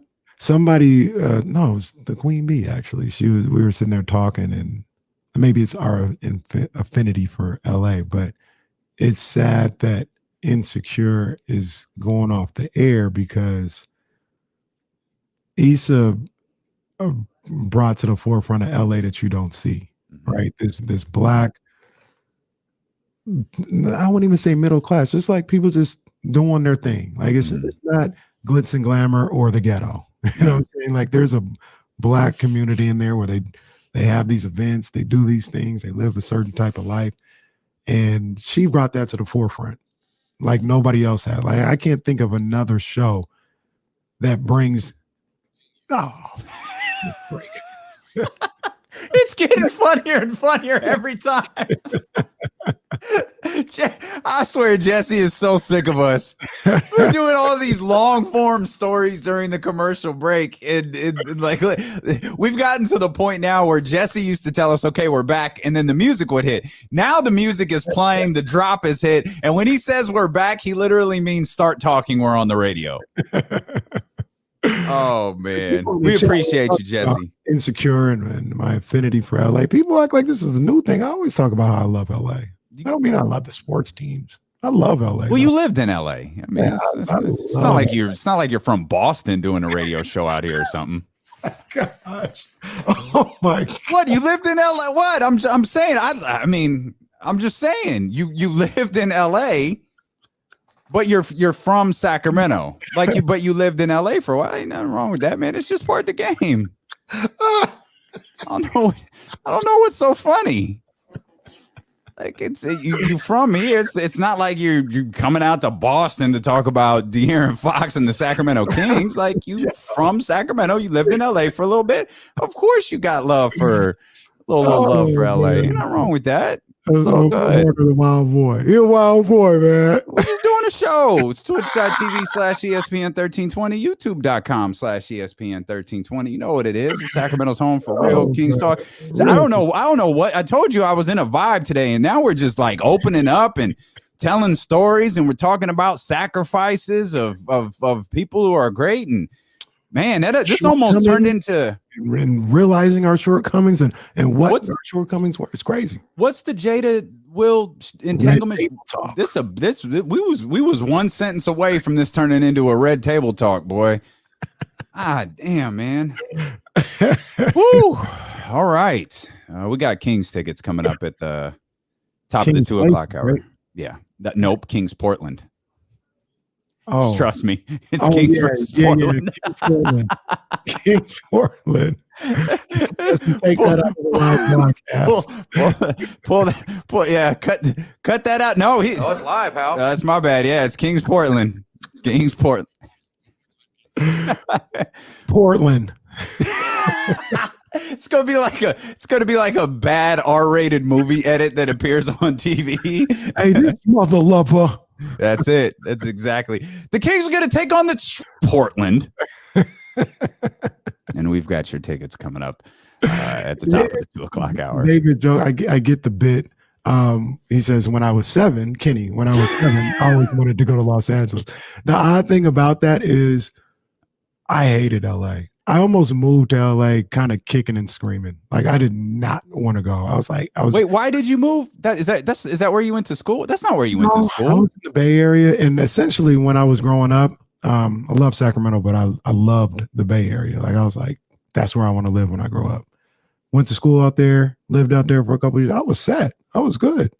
And the Queen Bee had this crazy idea of, I want to live in LA. And I was almost like, well, have fun, because I'm not going anywhere. But I thought at the time I was like 22, 23. And I just thought, yeah, I'll go down there. I'll check it out. And, I'll be wanting to come back. It'll be no problem. And that wasn't the case. Ironically, the funny thing was, so living in the Bay Area, even here in Sacramento, kind of, and when you wake up in the morning, it's overcast every single morning. And you get used to it. It's not a big deal for me or whatever, but it's overcast every morning. Sun finally comes out at 9, 10 o'clock. And we went down to LA to stay with a friend. And I swear, I woke up looked out the window. It was the sunniest blue sky ever. I was like, this is how you guys wake up every morning? It's not overcast. Like, it was this, the birds were singing. I was like, this is pretty dope. And I went down there, thought I was, like I said, thought I'd be there for a year or two and come right back. End up being down there almost 10 years, man. So I didn't realize you lived there that long. That's about as long as, okay, not quite. Mine was closer. Yeah, not quite. Mine was closer to like 8 years that I was out of California. yeah. I didn't realize you lived down there that long. That's a tough. I think my only I love specific parts of LA. Like, I love going to LA knowing I don't have to go anywhere. Like, if I go to LA, I want to go to Santa Monica. I want to go somewhere by the water. Go to Santa Monica, Manhattan Beach, go to Malibu, something like that. But like, I don't want to go to Los Angeles. Like, I don't want to go. I don't want to deal with that. Like, I don't. It's just too difficult to navigate. It's a rat race. It is. And that's part of the reason why I came back. Like, it take me 10 minutes to go, or take me an hour to go 10 miles. You know what I'm saying? Like, it's a rat race down there. And I had Reese, and I was like, I want him to have a backyard. That wasn't happening in LA. So, you came back home. I was glad to come back home. I love it back here in Sacramento now, especially at this part of my life. Like, I love Sacramento. This is a great place to be. Yeah, I tell people that all the time. Like, I do like it here. Like, this is legit home. Like, I know what Sacramento is, but I don't get, oh man, you live in Sacramento. Yeah. So what? Like, what's your point? Like, I genuinely love being here. The sports franchise can leave a little bit to be desired sometimes, as they can be maddening. But about the Republic like that. We said, oh man, I got nothing but love for the Republic and for the Sacramento Kings. I find the Republic less maddening than the Sacramento Kings. It's very maddening what's going on now. I love the Republic, love the team, but where we could be. Yeah, that's big facts. Very maddening. That's big time facts. We had mentioned, we were talking about Marvin Bagley. I had said to you, I'm really interested in seeing what happens next with Marvin Bagley. Again, I think it's a safe assumption on my part, or all of our parts, that Marvin's not going to be back here next year. So, Marvin may not be here, at the end of the season. But regardless of whenever Marvin Bagley is in a different uniform, I'm fascinated to see, what happens with him. And you just said before the break that, like, he could definitely evolve as a player, but we also have to keep in mind, he'll be 26 years old. He could be, 25, 26 years old versus 21, 22 years old. And that kind of goes back to, and believe me, like, this isn't like a stall Marvin Bagley thing out. This isn't, an effort to get on the good side of Team Bagley. But if you're just tuning in, this is more just an extension of a conversation we were having about Steph Curry and just the extraordinary performance he put on last night, and Giannis Antetokounmpo, and how these guys have evolved so much throughout their career. Like, there's different stories in sports that can be very, very different, but equally as fascinating. LeBron James is fascinating. He was the guy at like 16 years old. Yeah. He was the next to steal a line from, I think it was Any Given Sunday. I think it was Al Pacino, and it sounds ridiculously racist. The next breed of basketball player. Like, he was like an evolution. Like, LeBron James legit looked like an evolution of a basketball player. And he lived up to it. Not only did he live up to it, he surpassed it. Giannis wasn't that. Steph wasn't that. But we see what they are. I don't even know. I know KD was like hyped. I don't know that KD was like hyped. Like, he was talked about, but I don't know that anybody expected this. No, not till he got to college. His year at Texas, even the year at Texas, it was really good. But did people think he would be? Did he go? He didn't go number one. He didn't. That's very true. Yeah, he didn't go number one. Remember, folks, you could always be the Portland Trailblazers. But yeah, like, the stories are all different, but they're all like interesting. And with the Warriors, they they rode through. Again, please understand, I know the circumstances are different. They rode through the injuries with Steph. They rode through, okay, what's the market price for a guy who could do what Steph Curry does? Pretty much taking the injuries out of consideration here. And it was, that deal that was put out there that Warriors fans at the time were like, I don't know. It was a bad look. Giannis, 6 points, 8 points, 13 points. Like, that's what he's averaging in his career. That's fine. We're going to see what this young man has. Mm-hmm. If Marvin Bagley evolves into a good ball player, Kings fans are going to, we like to rewrite history. I just talked about Warriors fans. They rewrite history and act like they love Steph from the beginning. As Cap, they did not. They thought the market, they thought the greatest contract in history, what turned out to be the greatest contract in sports history, they thought it was terrible. They probably thought they could have used that money on Jimmy Jackson or something. I don't know, anybody. Kings legend. Anybody. But I'll be fascinated to see what happens next with Marvin Bagley, and I'll be fascinated to see the reaction to it if he turns into something.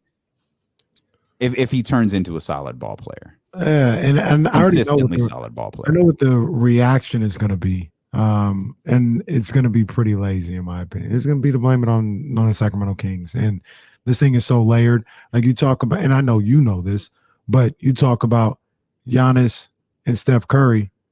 I mean, I'm trying to look for the right phrase. I was going to say model citizen, but Marvin's not getting in trouble. That's not what I mean. But they were in lockstep with the organizations. They were like, yeah, I want to be here. I want to continue to grow here. I want to do this.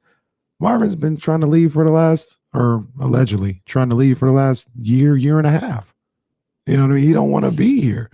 And the Kings, they can force him to stay, but if he's going to continue to not have a tight rein on his team and on his crew, and they continue to put the organization in a bad light, if he's going to continue to be insubordinate and not going to games whenever he's upset or something like that, I mean, that's tough to deal with. And these are things that Giannis and Steph, because that's two guys we're talking about right now, the Warriors and the Bucks didn't have to deal with that. And I really do. I believe in Marvin's ability as a basketball player, and I think a lot of it, man, is growing into who you are in this league, whether that's a superstar or a role player, but understanding what you got to do in this league to get the most out of that role. And he doesn't understand that at 22. He thinks it's one thing. It's not there right now. It may get to where he thinks he should be, which is a superstar. It may get to that. It may not. He may end up being Derek Favors. You know what I'm saying? Derek Favors is pretty good. A pretty good piece to a team that's trying to win a championship, or was trying to win a championship last year. But it's gonna take some years for him to figure that out. I wish he was figuring out here in Sacramento, but that doesn't look like that's gonna be the case. I really do. I really wish he was staying here. He'd get the second contract with the Kings, and we all figure it out together. But no, that's not going to happen. I'll be interested. I will be fascinated to see what happens moving forward, though. I wonder, and I kind of wondered after I think it was Utah, Mo Harkless was out, Terrence Davis started, the home opener. Marvin got those 10 minutes. That was like the second game of the season. Mm-hmm. And it's like, okay, nothing really happened after that. We kind of rationalized it as, okay, that's where they went when Mo got injured and they needed to, they needed to do something. Now I wonder if, forgive the expression, I wonder if Luke opened Pandora's box.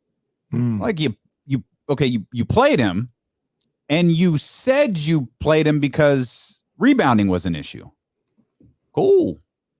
Because it appears rebounding has been something that you've struggled with a lot this year. So are we playing Marvin now? Is Marvin a situational guy? Does like, because there's no real contemporary. I mean, I guess what happens next with Mo Harkless may play into this. Like, is Mo Harkless a little bit more faded out of the rotation? Like we've decided, in my opinion, rightfully so, Chimezie Metu can bring you more in that starting lineup than Mo Harkless can. It's not a knock on Mo Harkless. I do think Mo Harkless has a role on this team. But if you also think that like where does Marvin fit on that? Is it Chimezie, Marvin, Mo, and Mo's out of the rotation? Because again, you went to the podium and said you needed rebounding. You don't even have here's we got to rebound the basketball. This is why Marvin was playing. We got to rebound the basketball. So, it's like I've said from day one, like we know we're a smaller group. We got a lot of guards we're playing. And how much I can play certain groups together is going to be all dependent on how well we can rebound the basketball. And unfortunately, even though I thought we played some really good basketball, through these first, 12, 13 games, throw out 2 awful games, but we played some really good basketball. We're not finishing possessions. So at that, I got to reevaluate, look to, try something different. So we went bigger tonight. I'll rewatch the film. We did a good job on the rebounds total. I know they missed a lot of shots, but 16 offensive rebounds, not much better than we've been doing. So I got, we're still looking to figure that out as something that's a priority for us right now. Boy, hearing that in the context of this conversation, he left the door open to just easily. Well, yeah, no, it's lineups, and we're small and rebounding, but we rebounded but the offensive rebounds, it's not better than what we were doing. So I feel like he's he may have opened the door to play Marvin, but he also left it open to throw his ass back at it. To stick with the Will Smith theme, he can jazz Marvin Bagley right out the lineup at any point and just throw him out the front door. Yeah, I really am interested to see how that plays out moving forward. Because I mean, Marvin coming off your bench, I'd give him a look, but just basketball wise, but all the other stuff that comes with it, man, like I don't know. I really don't know. But you're still upset about him not going into the game. Yeah, that didn't sit well with me. But I didn't have a conversation with Marvin Bagley. If Luke Walton and all them had a conversation and they worked it all out, then that's all that really matters.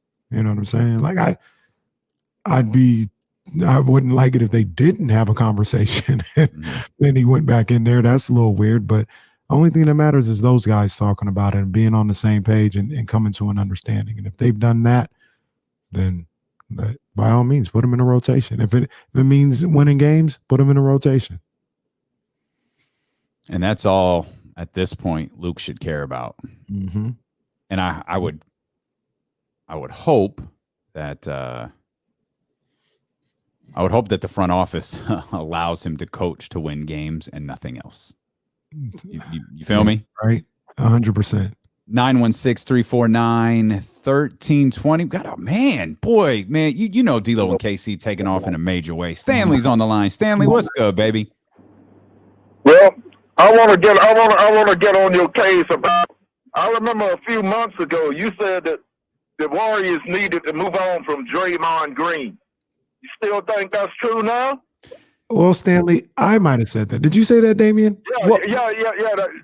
That was you. I'm sorry. That was you. Yeah. That's all right. We all look alike. man, I'm gonna tell you something. The Kings. I'm not saying the Kings aren't. Even if they get somebody physical, it's like you all have pointed out. All of them are silent. They don't take the mantle and get in somebody's face. Yeah. You know Draymond Green will. You know he will. And I'm saying that's the kind of person they need. And you talking about they need to move on from it. Yeah, I mean, first of all, at the time, Draymond, this was in the offseason, Draymond had not played very well last year, right? And he's still not, you're doing all right. You're doing cool. But they got better players around him. Andrew Wiggins is playing well. Jordan Poole is playing well. Steph Curry's back to his MVP form. He's doing fine. Draymond, I'd move on from Draymond. I really would. That hasn't changed. Can I get just because we Right, like right. to manipulate words here a little bit. Mm. Being able to move on from Draymond Green and needing to move on from Draymond Green, I don't think are the same thing. I don't probably said need. Okay, because I don't think they need to. They can, but my thing was when you were talking about that, I was like, why not do it for Ben? For Ben? So yeah, like, I don't want to start nothing, but like, why not do it for Ben Simmons? Like, but to me, the other thing that came about that, and one of the reasons why I said that is, weren't we talking about them having a $200 million tax bill? Yeah, and it was like they don't care. Yeah, they don't care. They don't care. Let it ride. Draymond playing good. Draymond playing good right now. The whole Warriors team is cooking right now. And he showed out on national TV last night. So yeah, of course it's gonna get more attention. A little known fact. I didn't get this from him. I heard it. He didn't invent it. I had heard it before, but I just showing reference to the GOAT that is Stanley. That's a big part of where straw stirs the drink comes from, because he would come on and on some show, but he would come on and he'd say, Barry Lamar Bonds, aka the straw that stirs the drink. Man, you really did listen to everything, didn't you? Everything. Even I didn't listen to that. Wouldn't listen for long. Well, there was no option. Now there's options. Now there's a better option. If there was a D-Lo and KC back in the day, they'd be getting all the airtime. In my Walkman, or in my eighth period computer class. There you go. Shout out, Mr. Withrow. RIP to the legend, Mr. Withrow. Go. All right. Yeah. Who knows what 2022 will bring here for ESPN 1320.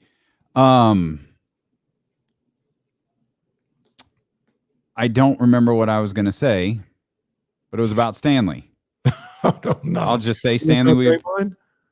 Probably it obviously wasn't important, and this is why I'm constantly sitting around with a pen and a little notepad beside me, so I can jot this stuff down. And I was confident enough in my thought that I ain't got to write this one down. I'm going to nail this as soon as Kenny, shouts out his 8th grade computer class teacher. Yeah. And nope, ain't got it.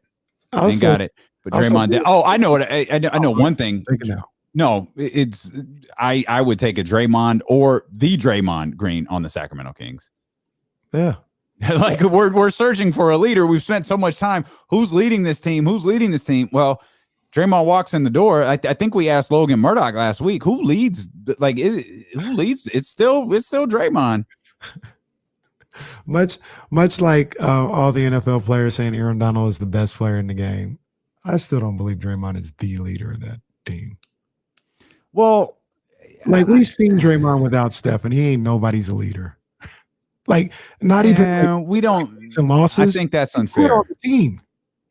He quit. As Monte and all these other guys. The year Steph was gone, there wasn't no leadership going on. He quit.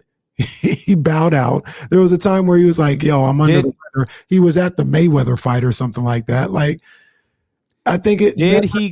Bill Walton said it best, and John Wooden said it before him. Never mistake activity for achievement. Did he quit, or did he get pulled aside and say, "Hey, Dre, here's what we're doing"? No, he quit. Flat out quit. Yeah, okay. He had no interest. Well, that ain't a leader then. He had no interest in picking up the slack while Steph and Clay were out. He's like, "Oh, they're out. I'm gonna be out mentally too."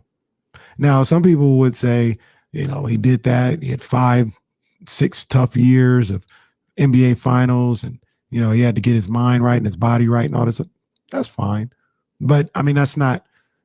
I'll put it to you like this: if Steph and Draymond were in different, if they had switched situations, Steph wouldn't have done what Draymond did.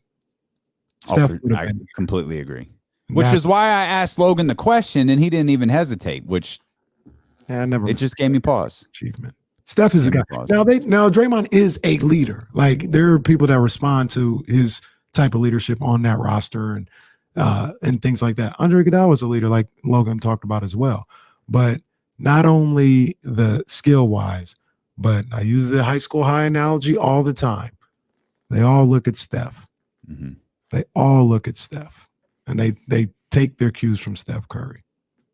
Well, we hope you're looking at D-Lo and KC or listening to D-Lo and KC. We'll come back. I honestly don't know what to tell you we're going to do next. I've said something. None of it is quite materialized. We might probably talk about the Kings. I know this. We're going to give away Kings. You do that on Friday, too. It's a Friday. It's like, it's a Thursday.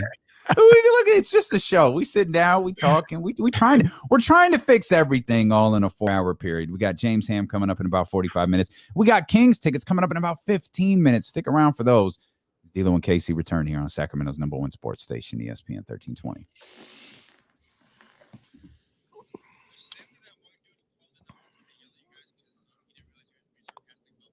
No, I think that was a different guy. I would have recognized it, Stanley. That wasn't Stanley. I wish I remember what that guy was. Y'all are a bunch of hypocrites.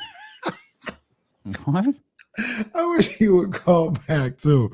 That was funny. That was one of my favorite calls ever.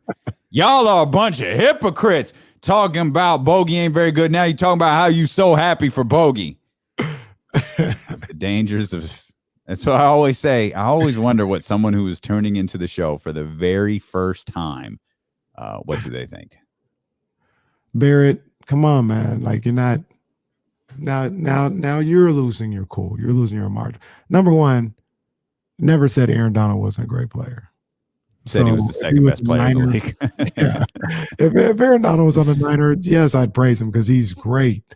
I just don't think he's the best player in the league. He's like top 3.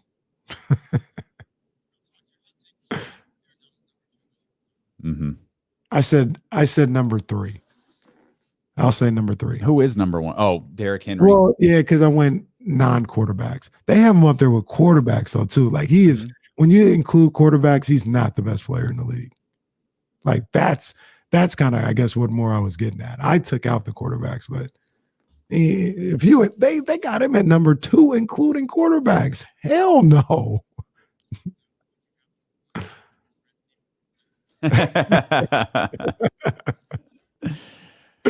Hey, Ramsey, I meant to ask you this a couple of times. Did you know Steve Moore at Arizona State? It's a buddy of mine. He played on the team when Ike Diago was there. Appreciate you, David J. That makes me smile. David J, my main man. David will come at me sideways every now and then, but it's all good, man. It's all good. Well, I mean, if you're in the chat, like, and you're a recognizable name, it's okay. Like, we're family. So,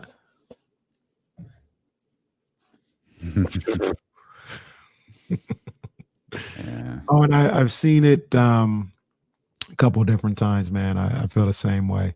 RIP, Dolph. Jesus, man. I remember when Nipsey was killed, thinking, "Aren't we done with this shit? Like, isn't this? Aren't we done with this?" Man. Yeah, it's. I was telling Jazz, man, just the. It's so frustrating and disheartening. The what's the word I want to use? Lack of respect or lack of regard for life, for human life. Like you don't have to like everybody, but it's not about taking somebody's life, man. Yeah, we're gonna get a painful reminder of that here soon enough, or another painful reminder of that soon enough. Yeah, Ramsey. He played on the team. I think they had like a little. It was like Steve and Ike for president type deal. I think he was a starting 2 guard. He's a pretty good ball player. Pretty good ball player.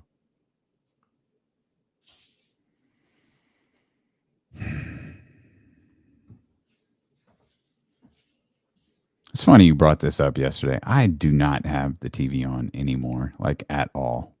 I don't have the TV on. I don't put the Dan Patrick on. I don't have none of that stuff on anymore. I listen. Yeah. I listen to the podcast in the morning. Like before the show, like today I watched the Warriors game again. The little condensed game for that. Watched the TNT games. But that was it.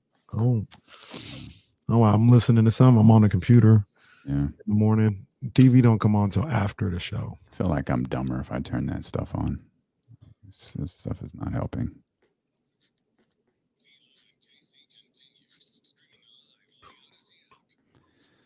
We've got tickets to see your Sacramento Kings coming up here in just about 13 minutes. It'll be the Kings versus Portland on the 24th of November. That's Wednesday. Is that the day before Thanksgiving? I think it is. Yeah.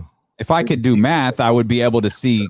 If I could do math, I could see that is, in fact, 1 week from today. Thus, it would be the day before Thanksgiving. That's crazy. Are you a hashtag Thanksgiving guy? Yeah, I love Thanksgiving. Okay. I love Thanksgiving and Christmas equally. I'm not like, I'm not a big foodie, so yeah. I just like what I like at Thanksgiving. I like my turkeys, mac and cheese, but it's got to be homemade. You know what I mean? I like stuffing, and that's really about it. I'll just get a bunch of plates of that. I don't, I like greens too, but see, the problem is I don't like my food soggy and I don't like my food to touch. So when you have greens, sometimes, they got the juice flowing. Yeah, they get everything else soggy. I'm not really a big fan of that. Gotta get a bowl. Yeah, you get the side bowl to go along with everything else. I think I'm going Atlas Monroe chicken and homemade mac and cheese. That's my vibe right there. I love my homemade mac and cheese though. Yeah, it's hard to make. This is a stunner for those who are unfamiliar. Like making mac and cheese without actually using cheese, that you got to get creative there. That's it. That takes some work, and there's a real fine spot where you can get it, and it is just marvelous. But if you do one thing wrong, it's like it'll not be marvelous. Nope, that's the easiest way of putting it. It will in fact not be marvelous. And Atlas Monroe is the best vegan chicken I've ever had. So that's my plans for Thanksgiving. Nice. I'm throwing might do some greens too. I haven't made greens in years. Yeah, I'm a big Thanksgiving, and the ironic thing about Thanksgiving for me, well, it's not ironic if you guys listen to the show and you know me.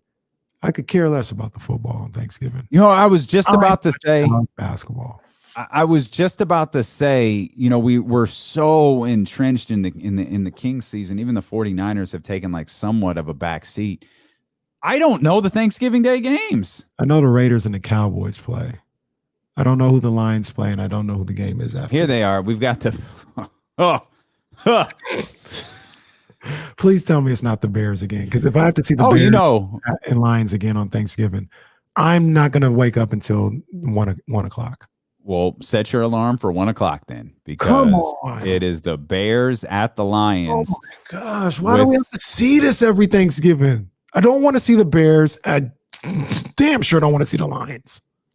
It's the Raiders at the Cowboys, and then the Bills at the Saints. That's an interesting one. It's on at a time slot where I just won't care. Like, it'll be on. I won't be paying a ton of attention to it, but it'll be on. It's interesting. Bills in New Orleans.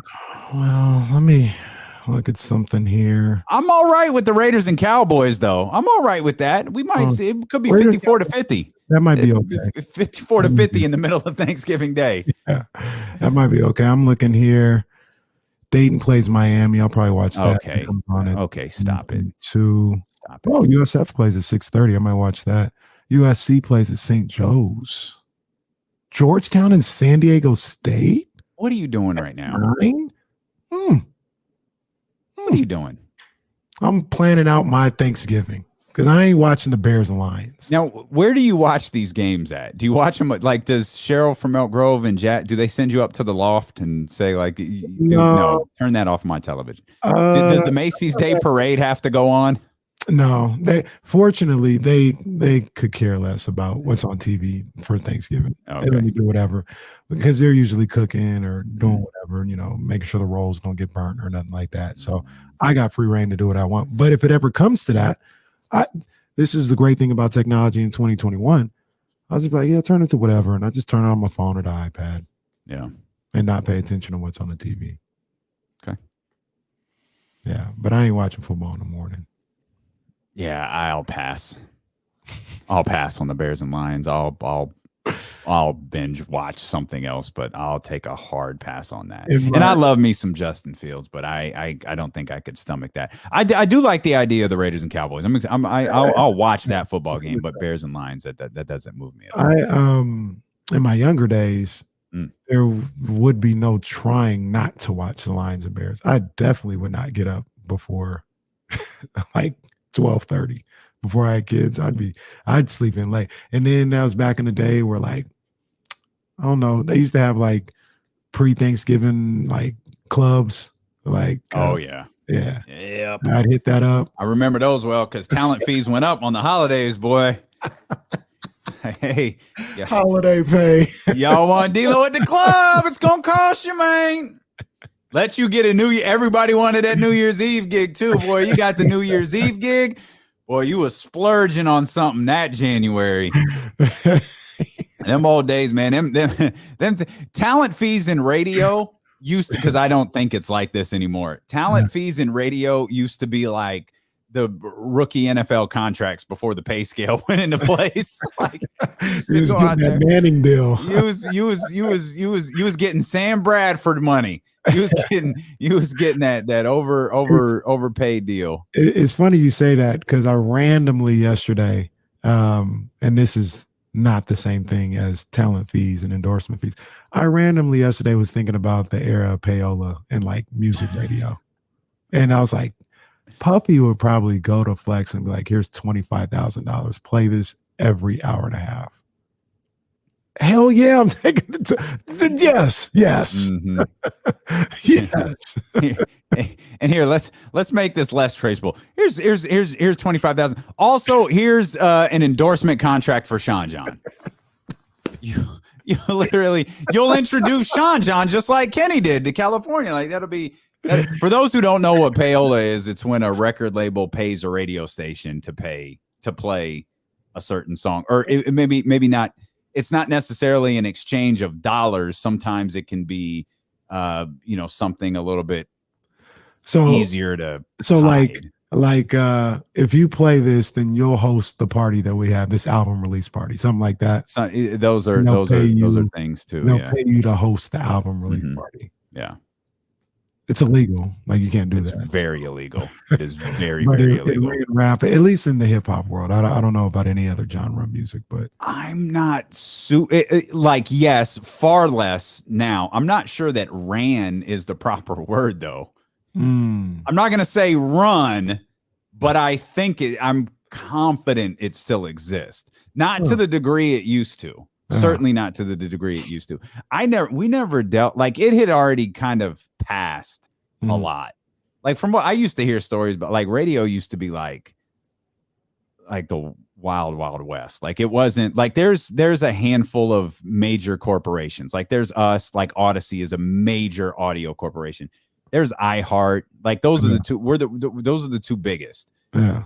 Back in the day, you'd have like all these little. It's kind of like wrestling, right? It was WWF and WCW, like those. But before that, there were all these little territories. Yeah. Well, that's what radio used to be. There were all these little territory, companies. They'd have, one radio station or two radio stations, and it would be something relatively small, right? Certainly in comparison to now, like it was now. So you could do. You had a good radio station. You had a station that had a good, a good audience in a major market.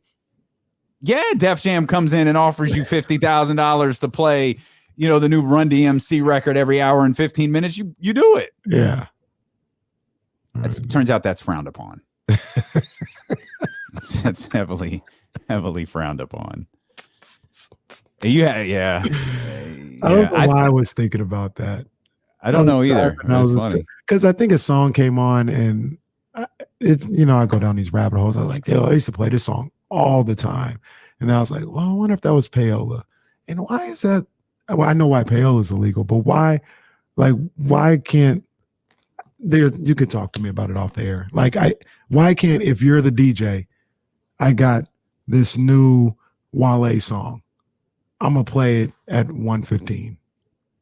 Like, why can't I feel like there's like a list that they have to pick from to choose, and they can't play something that's not on the list. So here's like the dirty secret about FM radio. And I don't know how long this existed, but I can speak to my existence starting in 2001. You can call and ask for a record to be played.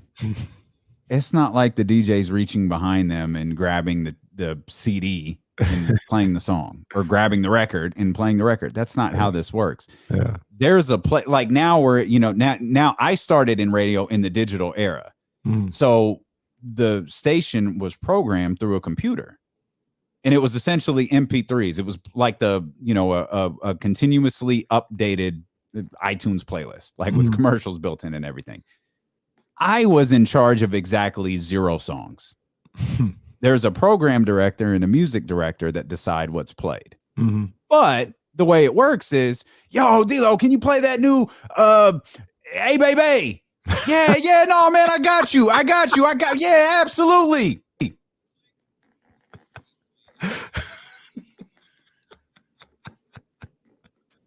Ain't no way I'm playing that damn song. And that song wasn't scheduled. But no matter what, play that brand new 13th song on the Games album. Right. Oh yeah, that's my favorite song on the album too. I got you. Click. Yeah, but we're playing Hate It or Love It. Like, that's the record from the album we're playing. You know what I mean? But you customer service. Yeah, no, I got you. Soldier Boy. Yeah, it's on the way. Whatever. But yeah, that's it.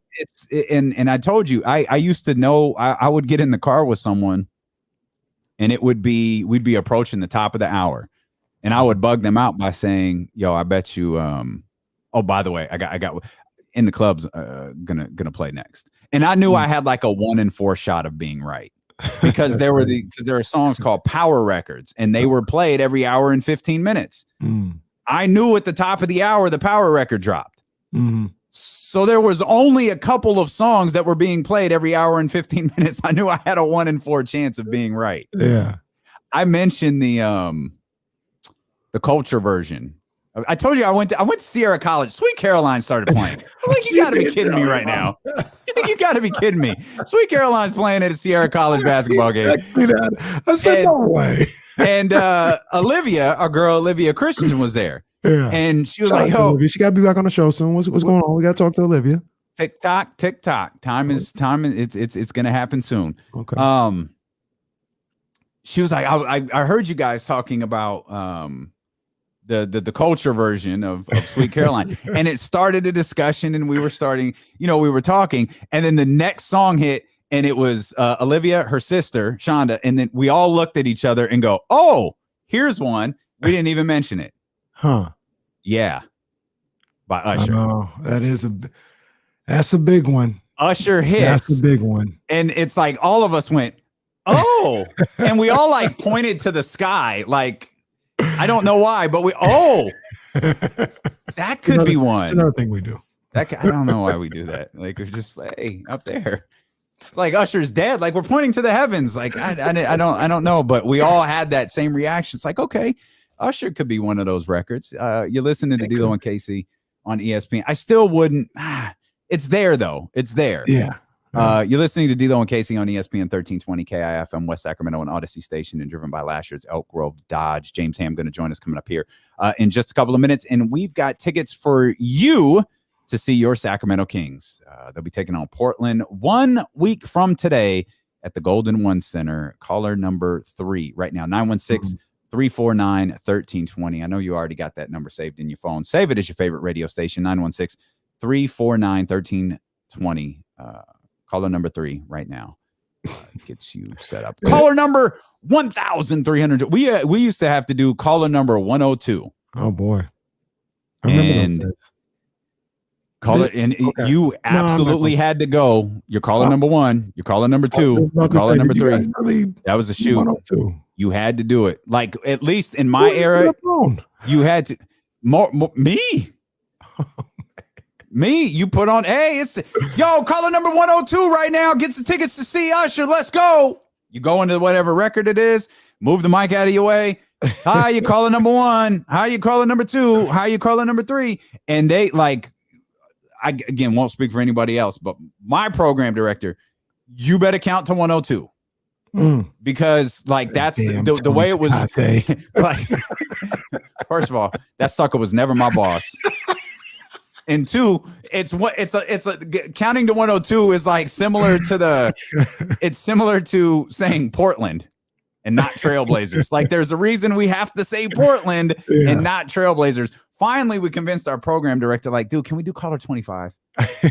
You seriously got us spending a record and a half counting to 102 4 times we're on the air every weekend. Man, jeez, that's a lot. Tomorrow we'll figure out how they really came up with the top 8 at 8. Yeah, by that. That was a work too. I'm telling you, this whole day. When you look at everything through the spectrum of professional wrestling, you realize the entire world that's in front of you is a work.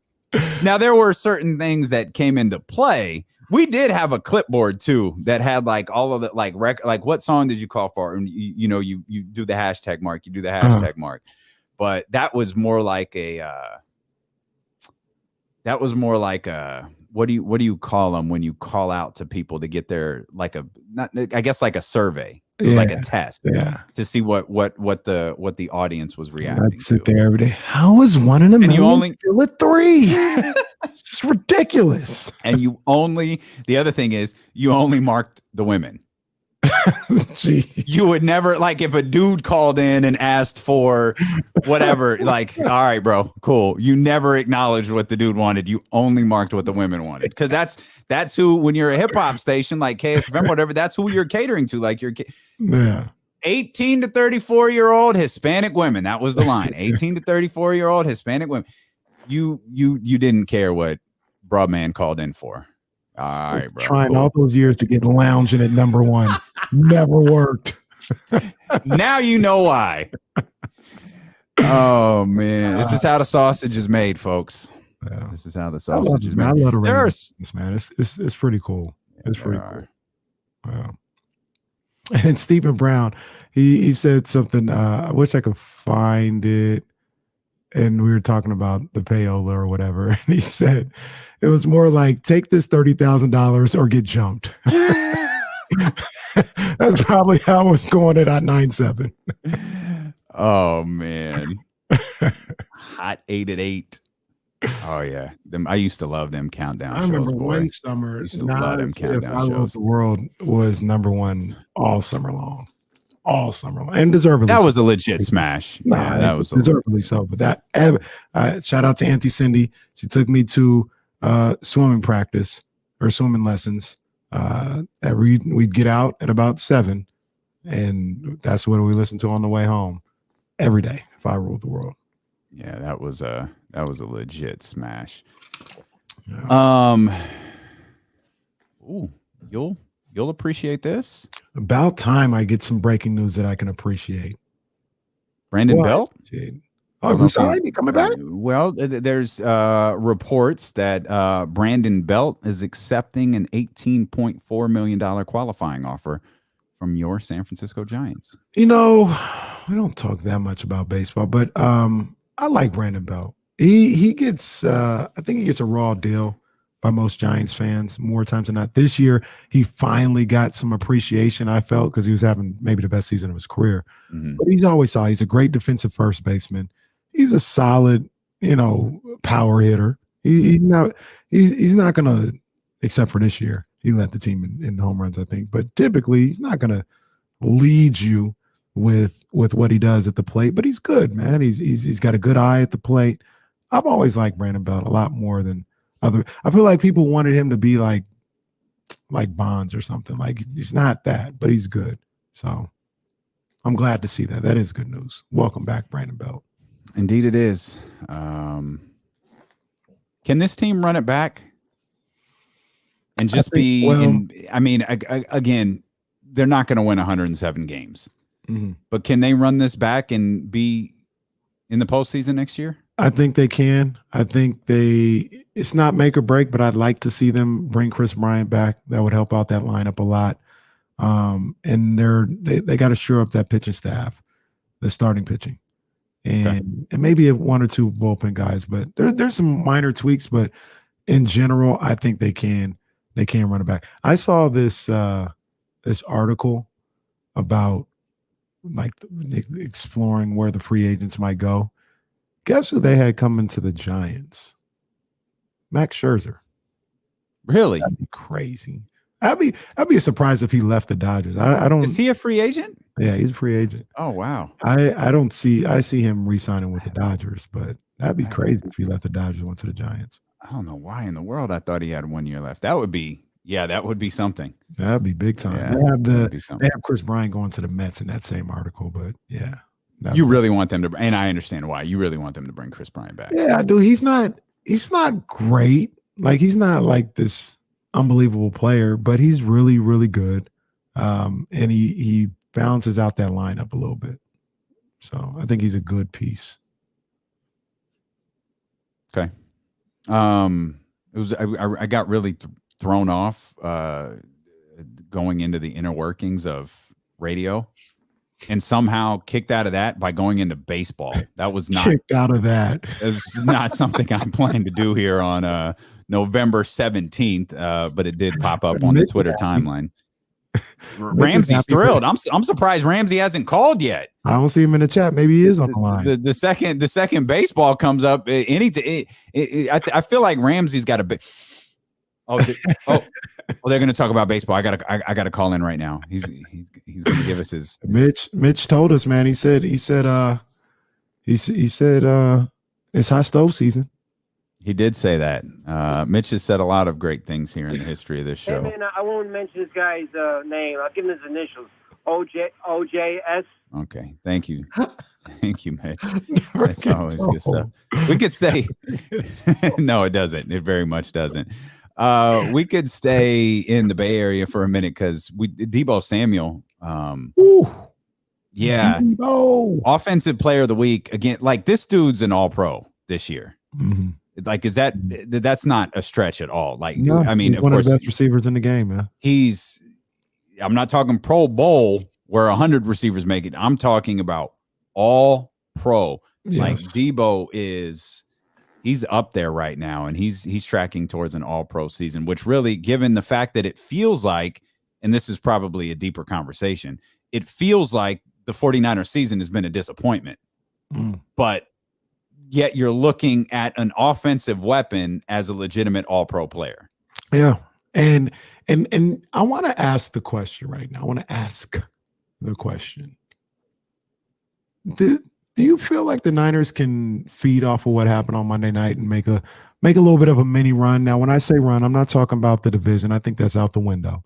But being able to make a run, get into the postseason, and be a dangerous team in the postseason. Can Monday night propel them? It's hard for me to. Can it? Of course it can. Of course it can. Well, I guess, there's multiple different ways to look at this. Why were the 49ers so up for that game? How did the 49ers get up so up for that game? Or were the Rams down a little bit in that game? Matt Stafford's still scared of the lights. Or as someone, can't remember who suggested it in the chat, Matt Stafford thought he was in Detroit. He didn't know what to do. He thought he was still in a Detroit Lions uniform.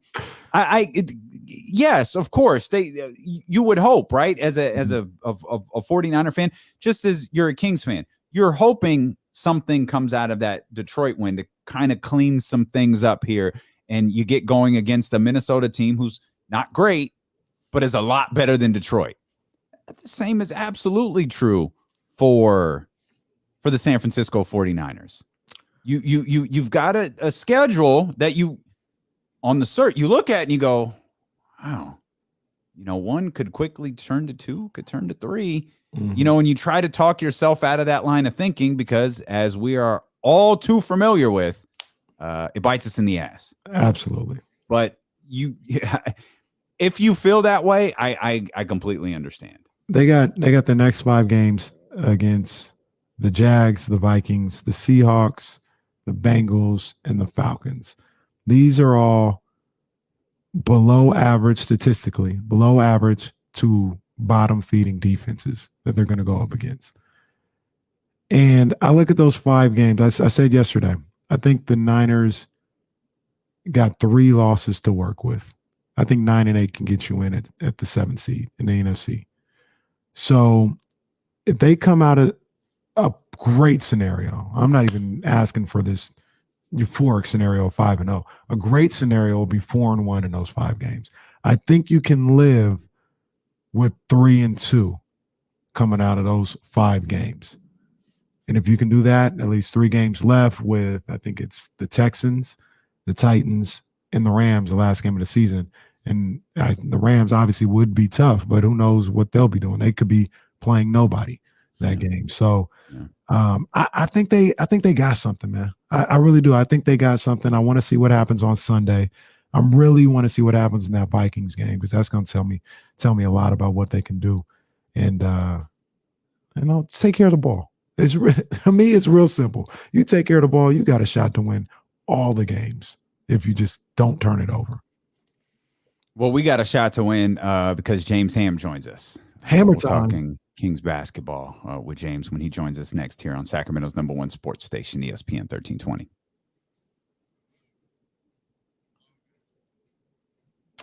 Bam. You got the show? Oh, yeah. Hold on. Yeah, 2 hours flew by. It really did. The inner workings of radio. Right. All right. 13th round here with your main man, Kenny Caraway. And all right, man. Jesse, cover your ears. I got to, Jesse. I have to. Okay? Because Canelo Alvarez and Eddie Reynoso came out yesterday saying that Canelo's next fight may be at cruiserweight to face. I want to make sure I got this guy. I want to make sure I got him correct, man. Make sure. I think his name is M'Baku. Anyway, some cruiserweight that's a no name, that's no good. Canelo is looking to fight him for his next fight. And this is just frustrating on a number of different levels. And I'm going to tell you why. Number one, we thought things were going to be different with Canelo. We thought he had turned the corner and he got rid of the zone and he stopped facing these guys that were not very good. Let's just be polite here. They were not very good, overrated. And now he got with PBC, or he's a free agent, and he's going to give the people the fights they want to see. We wanted to see Caleb Plant. We want to see David Benavidez. We want to see Jamal Charlo. We want to see Andrade or better BF. We want to see those fights. He's going to give it to us. No, we thought he changed, but he's the same guy. He's a cherry picker and he's opportunistic. And I say that because not only does he not want to stay in his division and defend his titles against a guy like Benavidez, and mind you, that fight, I think Canelo watched that fight on Saturday and said, "No, I'm not facing that." So he's not doing that, but he's skipping somebody like Better BF, skipping 175 and cherry picking at cruiserweight. Some guy named M'Baku. I don't know this guy. I'm disappointed in you, Canelo. I thought things were different. You're back to your cherry picking ways. Yeah, you're the best fighter in the world, but you're not giving the fans what they want to see. So disappointed. That's the 13th round. It's a pattern, Jesse. It's a pattern. These are the same things we've been talking about for years. And I said the situation. Like, I'm gonna give him credit for Caleb Plant because I thought Caleb Plant. Caleb Plant is good. There's no think about it. But Canelo, he's taking. There's a reason why he was so quick to take the Plant fight, and he talks about undisputed and legacy and all this other stuff. Legacy didn't matter at 160 when you had to fight Charlo or Andrade, but all of a sudden it matters at 168. And then you jump 175 and go to cruiserweight to face a bum? Come on, man. It's a pattern, Jesse. It's a pattern. And it's fine. And I meant to say this on the show. I'm not even arguing because the Canelo fans are going to be like, he's daring to be great. Look at all the belts. And you can't take that away from him. He's going to have a bunch of belts. But he's the number one guy in the sport. Well, but no, then you're right with that. And I would say stop saying, not you, but just in general, stop saying he takes on all comers, because he doesn't. I'm telling you, and I don't necessarily blame him. Like, if I'm gonna make the same money and get the same accolades not to face Benavidez, why would I really, instead of just, my ego? He don't want no parts of Benavidez. Is a bad matchup for Canelo. That is a bad matchup. I think Charlo is even a better matchup for Canelo than anything Benavidez is bringing to the table. Benavidez, I think, would take him out. No, I don't think nobody beats Benavidez in 168 right now. Nobody. We'll never know. We'll never know about that one.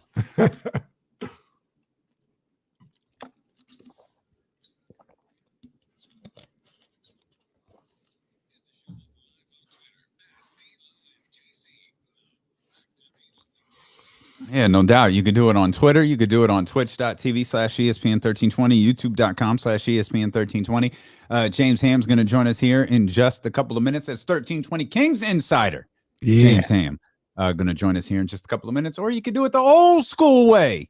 You can hit us on the phone lines, 916-349-1320. Let's get to our man, Big Al here. Big Al, what's happening, baby? In the house. KC, I'm digging you, man. I'm digging you. Yeah, I might not be as. I heard what D'Lo said and what you said. Yeah, Brian, Scott Boros, though, boy, I'll tell you, Casey, that bothers me. You know the deal that's reported. You heard the deal that's reported.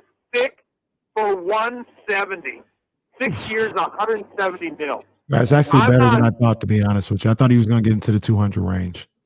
Yeah, no, I think they're. He's.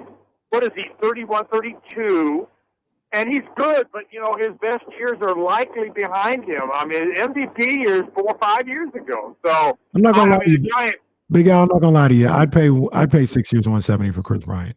I'd do it. Okay. Is it the 6 years that bothers you or the 120 that bothers you? No, I think it's the 6 years that bothers me more. I get it. That. I mean, I'd pay him, for instance, I'd say, yeah, you want let's say 4 for 120, 125, 130. Yeah, okay.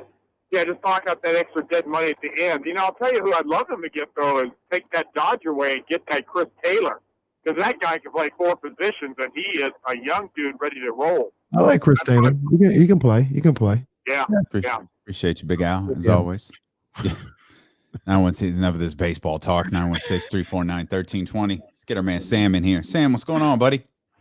Hey, what's going on, fellas? What's up, Sam? Hey, how you doing, brother? Well, I got to eat a little crow on the Niners because when I called you the other day, I got to tell you, I did not see that happening. To be fair, Sam, nobody saw that. No, yeah, not that way. I didn't think they were going to win, and I definitely didn't think they were going to dominate the way they did. They played. That's the best game they played all year. Well, to answer your question, I just think it's too soon to know which team we're going to see, Mm-hmm. But I will tell you, I did see a couple of observations the other night. A couple things. That team came out inspired, and they played like they wanted to kick somebody's ass. It's the first time I've seen that in a long time. That's right. One of the things that I always question with Kyle Shanahan, you always hear we had a good week of practice. And then, you had 10 penalties and 4 turnovers. But when you come out with an 18-play, 11-minute drive, it's like, you know what? You look like you had a good week of practice. And the offensive line, just an observation, it's really hard for an offensive line to go 18 plays without a penalty. And that they did a platoon thing there, right tackle. And that right tackle position looked much better. Yeah. And I know the man's hurt, so I don't want to go too far into it. But the first guy they had out there, Moore, looked really good. And then I believe they played Compton the rest of the game. Yeah. But that was really encouraging, what I saw. So it was, man. It was. And the schedule lightens up a little bit. I think Sam's believing. The question that you just asked, I think Sam's believing. I'm going to tell you this, man. If they can get these next 2 games, which would put them a game over 500, that's when I'd be like, oh, they're going to make this happen. Pop Culture's got the Journey record queued up. They're ready to go. They're ready to go. Right after Sweet Carolina's Don't Stop Believing. It's right there. I can hear it in his voice. You play those things, man. I just be standing there. Just be standing.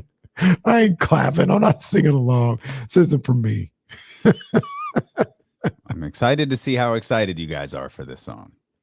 Isn't it funny how you hear a record you've heard a million times, but you hear it in like a different atmosphere and you go nuts? Oh, for sure. Like, oh, that's my jam. Like, I know it's your jam. We listened to it 10 times in the car on the way over here. But you go nuts when you hear it. You go to a concert, you're going to a concert. Are you a listen to the artist on the way to the concert, or you don't hear anything until you're No, I don't want to hear it till I'm there. Yeah, and then when I leave, I'll be going to the catalog. I'll be going to the catalog. Yeah, believe that. We're running it all back. Yeah, believe that. Concert part 1 is the one I paid to see. Concert part 2 is on the way back home. That's concert number 2 right there. One day I'll go back to a concert. I know, dude. For real. Have you've seen the man? What's it? How the it's Cube 40. Oh, it's how it's not how the West was won. It's not how the West was won. It's something. James will know. We'll ask him. It's Hey James, what's the name of that tour that Ice Cube and E40 are on together? Yeah, I'm gonna know that one. We welcome our man 1320 Kings insider James Ham with us here to the show. James, it's hammer time. That's what we call it, man. Hammer time. It's game day once again. Let's start here. We saw Marvin the other night against Detroit. Luke said had to do with rebounding. 1, do you buy that? 2, you think we see Marvin going forward? And by the way, young journalists never ask 2 questions in a row. You ask one, so my apologies. I do it all the time. I know. We're supposed to ask one question. Let them answer. You're supposed to say it's a 2-part question. That's John Dickinson. That's very true. The John Dickinson 2-part question. Yeah. Okay. So I've already forgotten what the question was. See, that's why. Kids. That's why you don't do that. That's why you don't ask 2 questions. Do you think we see Marvin Bagley tonight? I'm going to quote my good friend and former partner at Cowbell Kingdom, John Santiago, and just say showcase. Again. Yeah, that was to me like, look, he could play again for sure. And we're seeing sort of a transformation where Walton is going away from all of the 3-guard sets and going back to more of a conventional set because he's not getting the rebounding. So there was a contract here between the guards and Luke Walton that as long as they rebounded, he would run 3-guard sets. The guards broke the contract. They stopped rebounding, and I think that's what we saw in the OKC game. That was, to me, the most glaring thing. I know I did my game recap for that, and so many people were upset that I gave Tristan Thompson props.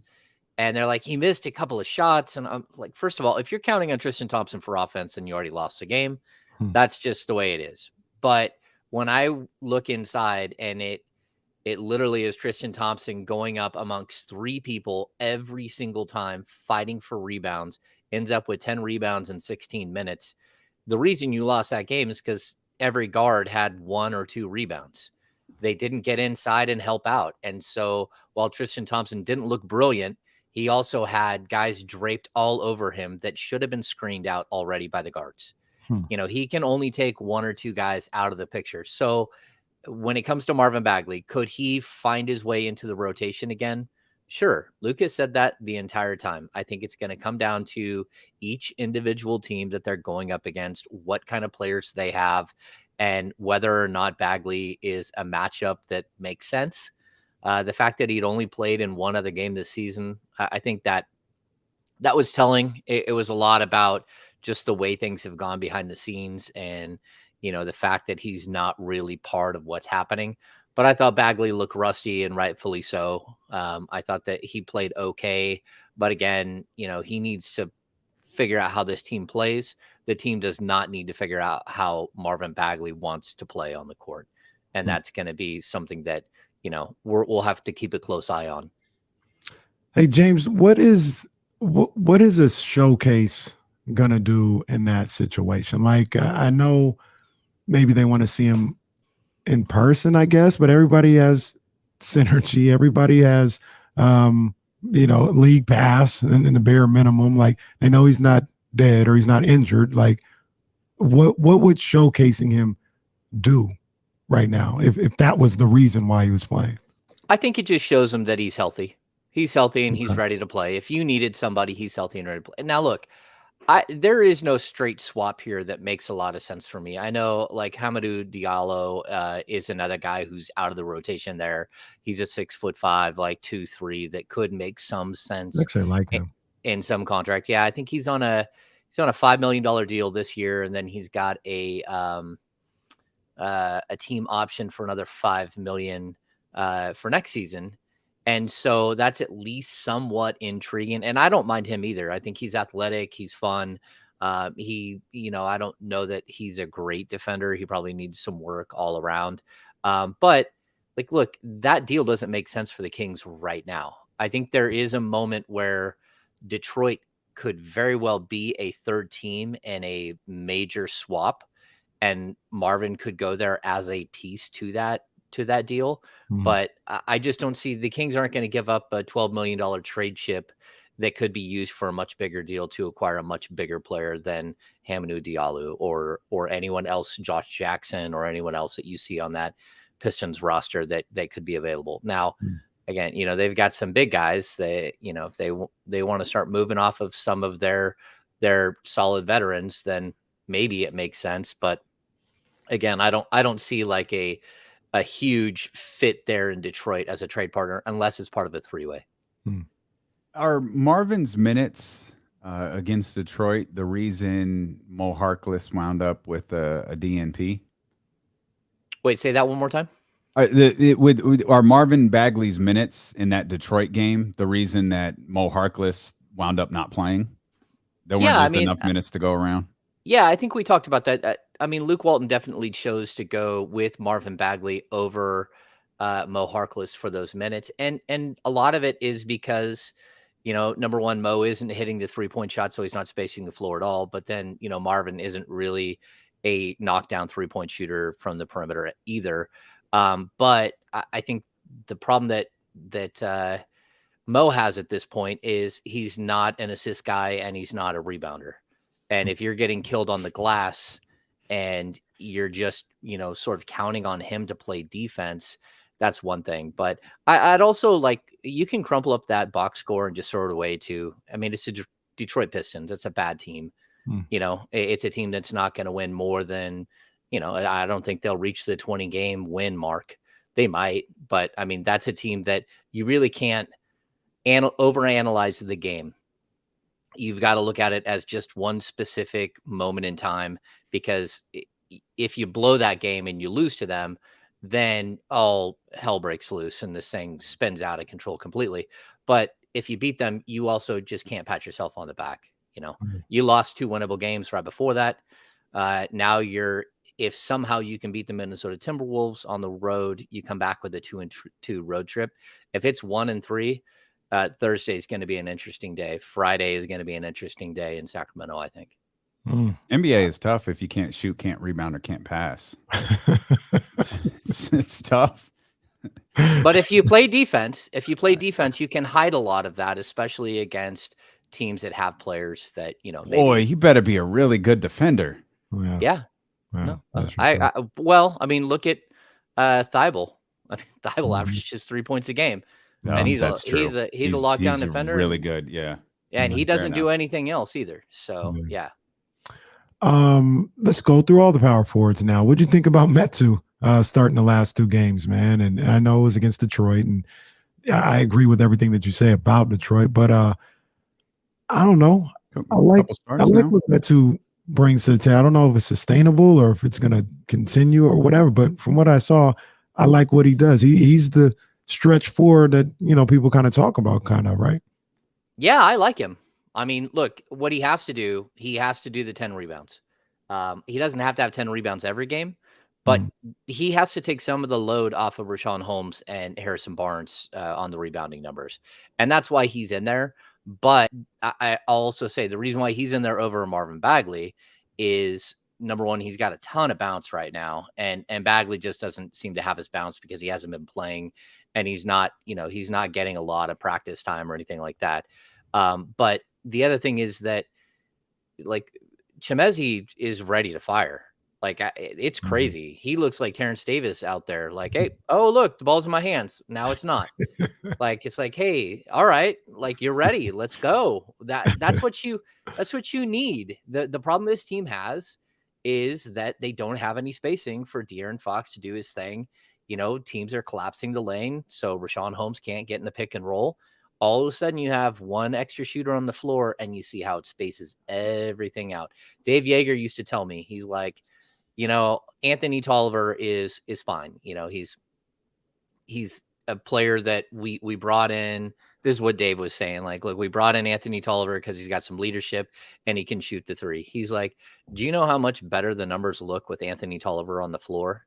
Even though he's not some special, exceptional NBA player, just because he can stand in the corner and hit the three from the 4 position. His ability to space the floor changes everything that we do. And so that's what Metu's got to do. And I love it. I mean, just standing there, waiting in the corner. All of a sudden, he showed us he can shoot from the corner, because that was my concern after the first game. Everything was from the elbow. Now he slid down to the corner. That makes his team really, really dangerous with another shooter on the floor. You talk a lot about offense and spacing and different things like that. Is offense a bigger concern for you right now than defense? Well, I mean, I think good defense leads to good offense.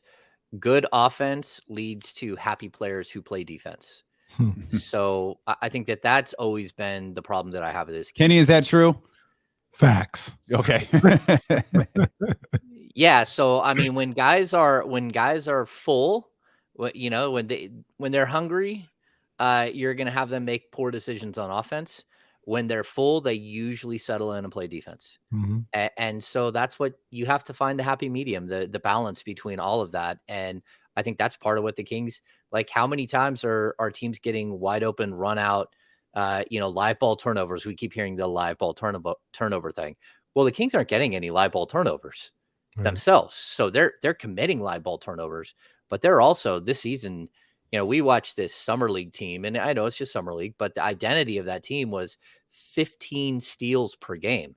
Well, the Kings are in the bottom 5 in the league in steals.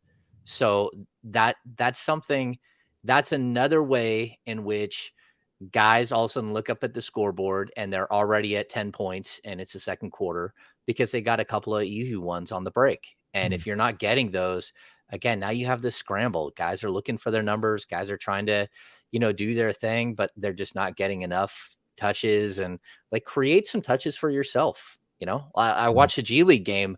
Neemias Queta, like, ran out and picked a ball off that was going to the top of the key and went coast to coast for a hammer.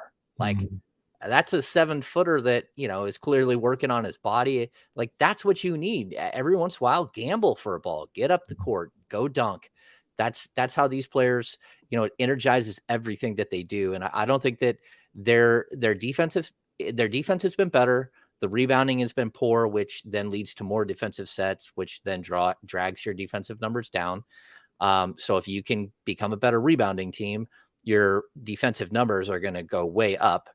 And then also, if you can start getting some live ball turnovers, it's going to lead to more offense, and it's going to increase your pace, and it's going to do all the things that this team wants to do.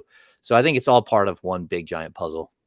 Wow. Kenny was defensive player of the year every time he was 10 of 13 from the field. Oh, that's facts. I'm slapping the ground Duke style, after I get a bucket, after I don't get the ball, I'm just like, help.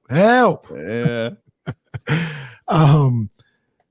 Luke Walton, the other good, I won't say good thing, but just something that we notice is he's still tinkering with the lineup, right? Not necessarily the starting lineup, but the rotation. It's still, one week we see him just go 8, the other week he's searching for other guys to put in there.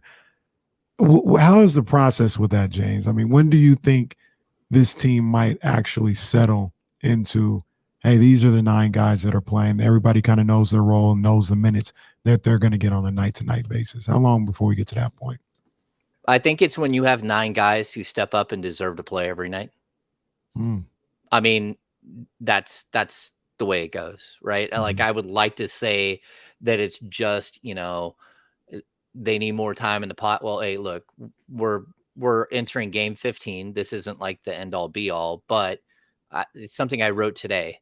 When your 14 game sample size that we're looking at, it looks very similar to a bunch of 14 game sample sizes that we've seen from the last 15 years, then you got a problem. So while the sample size is too small for the 2021-22 season, it sure does look like so many other seasons, and that's a problem. So like, let's be proactive here. Let's figure out something. Let's give a guy like Chimezie, who's worked his behind off every single day, who's been in Sacramento. He spent the whole summer here working. He went and played for, his country's national team. He's a guy who's done the work, who's trying to get better, who's showing you something every single time that you give him an opportunity, whether it's in practice or in a game. Let's reward a guy and let's see what we got, because Luke Walton found that with Rashawn Holmes. And if he can find it with Chimezie Metu, all right, that's fine. Like, it doesn't matter. Like, I'm not going to get upset if somehow Marvin Bagley finds his way and he's averaging 18 and 10 the rest of the season and the Kings are figuring out ways to keep him.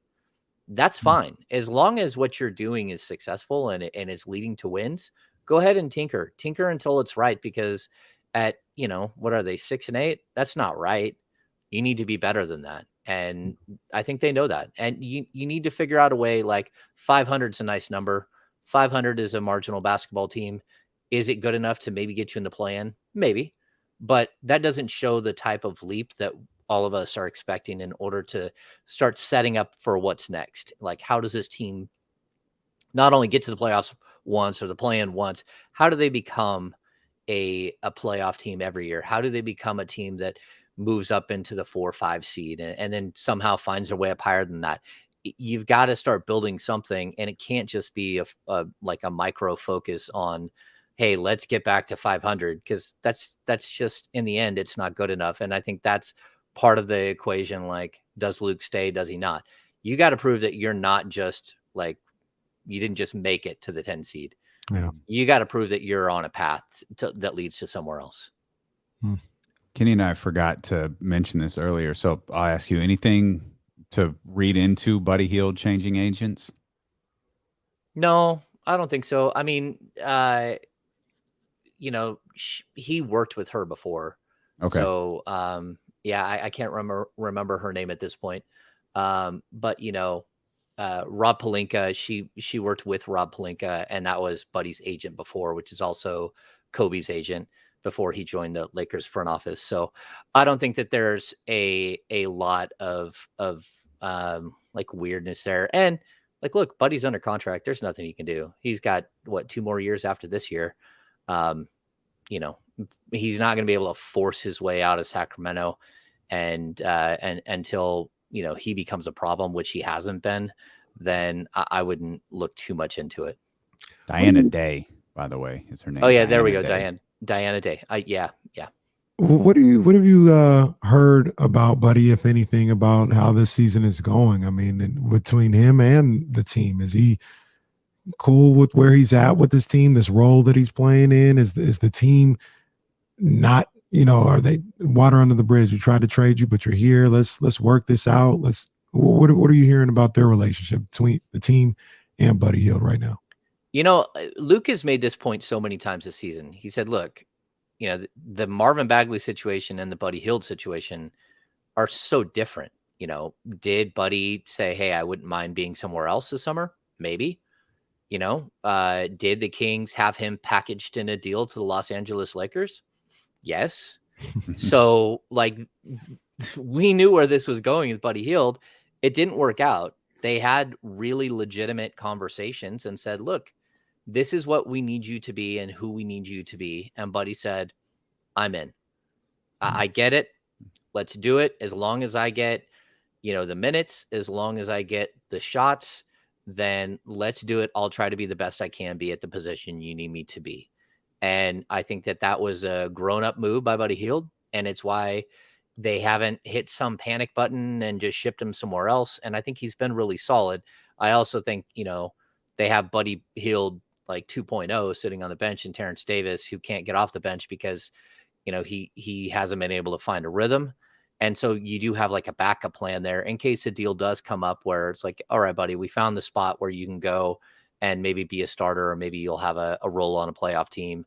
And, we wish you well.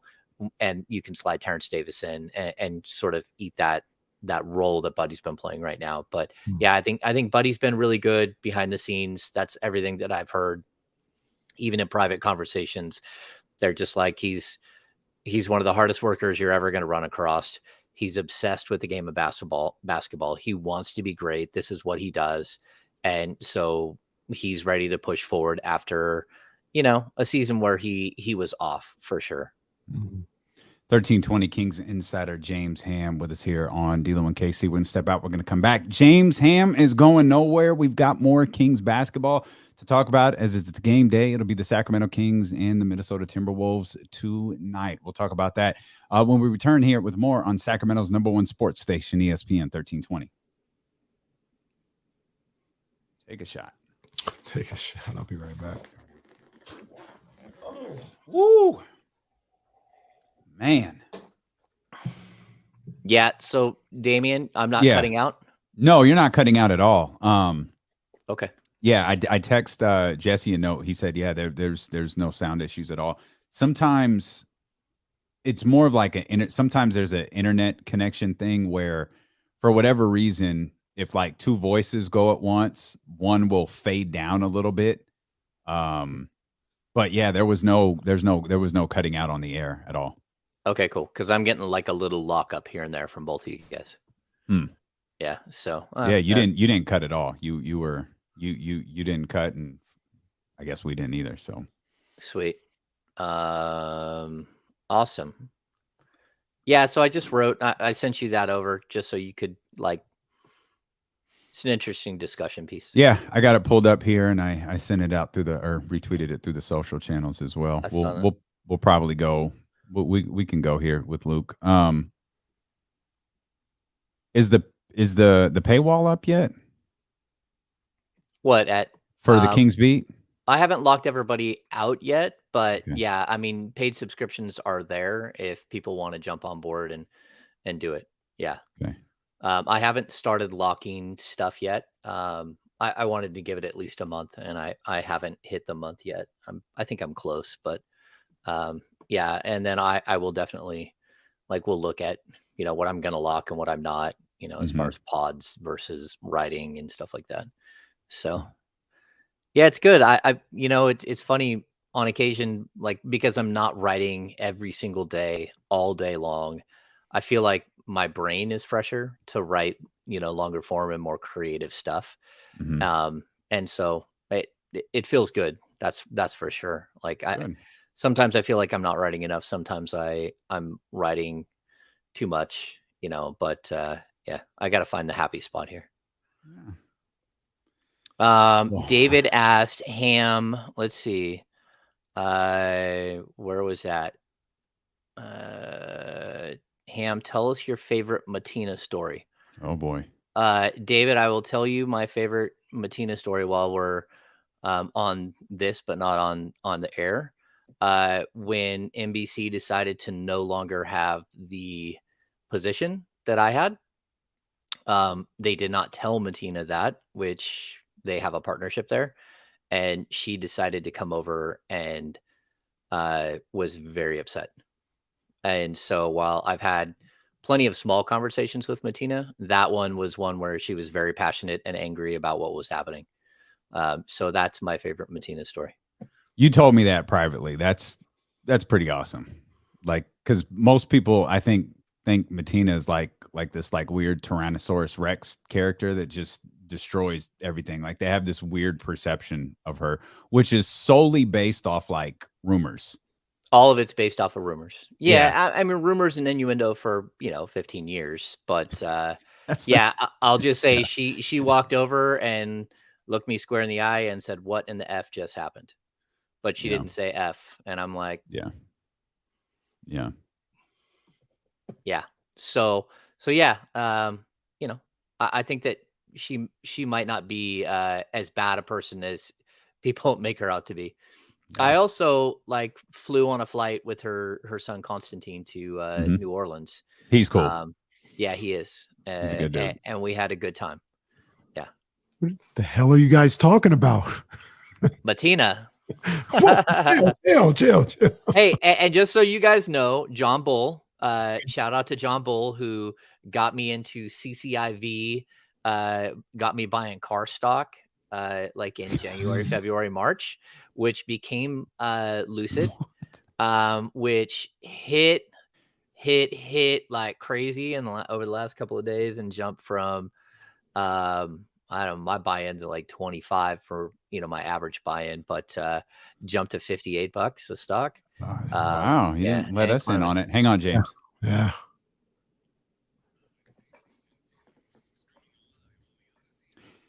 This has definitely been the most eventful day of commercial breaks over on Twitch and YouTube. James telling some extra stream-only stories over there. Apparently, John Bull's giving out investment tips, but only to James. Yeah.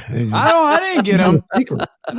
I know James added another wing on to the Hammer compound out there, and is it Auburn? But yeah, no, just I guess John Bull just kept that between the two of them, so they're reaping the benefits of that. Again, it's a whole different show over on Twitch and YouTube, and it's cool, John. I'm sure you love us, to a certain degree too, but it's really nice, that you love James enough to, both get the bag. Both of you guys can go to crypto.com arena.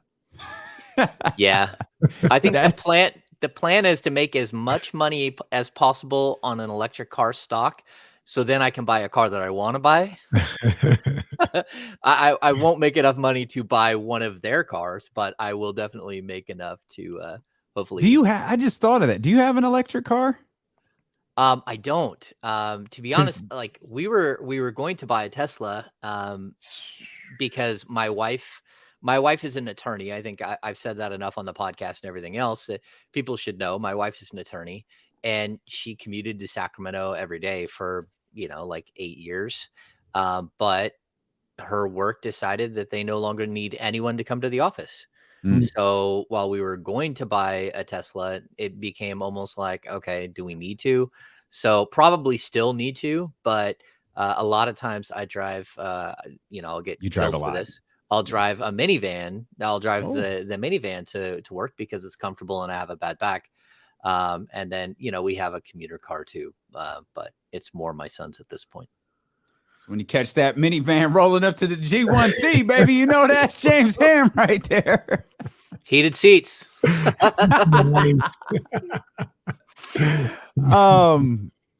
James, you wrote about Luke Walton over at the Kings Beat, and you said something a minute ago. We should elaborate. It's the Kings and the Timberwolves tonight. But you mentioned you said if the Kings lose, it could be tomorrow could be an interesting day. Friday could be an interesting day. Is that where we are now with that athletic report being out there and the cat kind of out of the bag? Are we just watching losses? Are we just waiting for Luke Walton to be fired? I don't think so. I think what we're waiting for is bad losses that could lead to that. We're waiting for the moment where you sense something's wrong, where you sense something that the team is completely let go of the rope. That's the problem with this team that I have. And I wrote about it just, I just posted a little while ago. And the thing that I just want to point out to everybody, the Fire Luke Walton crew that's out there. Well, most of the main core of this team is the same group. You're not just going to keep running this same group out there and saying, oh, it's got to be the coach. You're not going to do it. Eventually, this group is going to have to go too. Some of these big players that people have fallen in love with, well, they're going to have to find somewhere else to play, because if they can't get out of if they can't get to the first round, let alone get through the first round of the playoffs, then, eventually you're going to have to mix it up again. And so for me, bearing Luke Walton's fine. But, I made the Edgar Allan Poe reference, that tapping, it should be in everyone's ear, not just Luke Walton's ear at this point. everyone in that franchise should be looking around like, okay, this is about to get uncomfortable. And you're going into Minnesota. That team has so much talent. They're like, and if you want to be frustrated as a Kings fan, go look and see what's happened over there. They made the playoffs one time with Jimmy Butler, but outside of that, it's like 20 something years of futility with one win. Just like the Warriors, didn't they have 18 years where they made the playoffs once? Yeah, that Minnesota team is, they got a couple of number 1 overall picks, a number 2 overall pick, and they can drop 150 on anybody, and they can give up 170 if they're going to score 150. That team is a mess as well. I can't remember. I'm trying to think if we broke this down before. When the Kings play on Monday, maybe we did, but I'm still trying to figure out why this even came out. You know what I mean? Like, what was the benefit of this type of information coming out? Because like Damian said, we're just going to be looking for the next bad, or like you said as well, we're looking for the next bad loss and wondering, is this the straw that break the camel's back? It does nobody any good, I feel, to have that out there publicly. I'm just still baffled on how this became something that Shams and Sam Amick were able to report on. It's crazy. We had Amick on the Kings Beat podcast just a week before, and we had a discussion, me and Sam, where we both had been hearing kind of the same thing, that everything is totally fine. Like, behind the scenes, Luke has got the ear of the team, but he also has the ear of the front office. Everyone is moving moving forward together. And so to have that come out, but see, that's always a problem with information like that. It's why I didn't rush out and write like a big, long reaction piece, like instantly. I wanted to sit on it, think about it a little bit, because that information can come from so many different sources.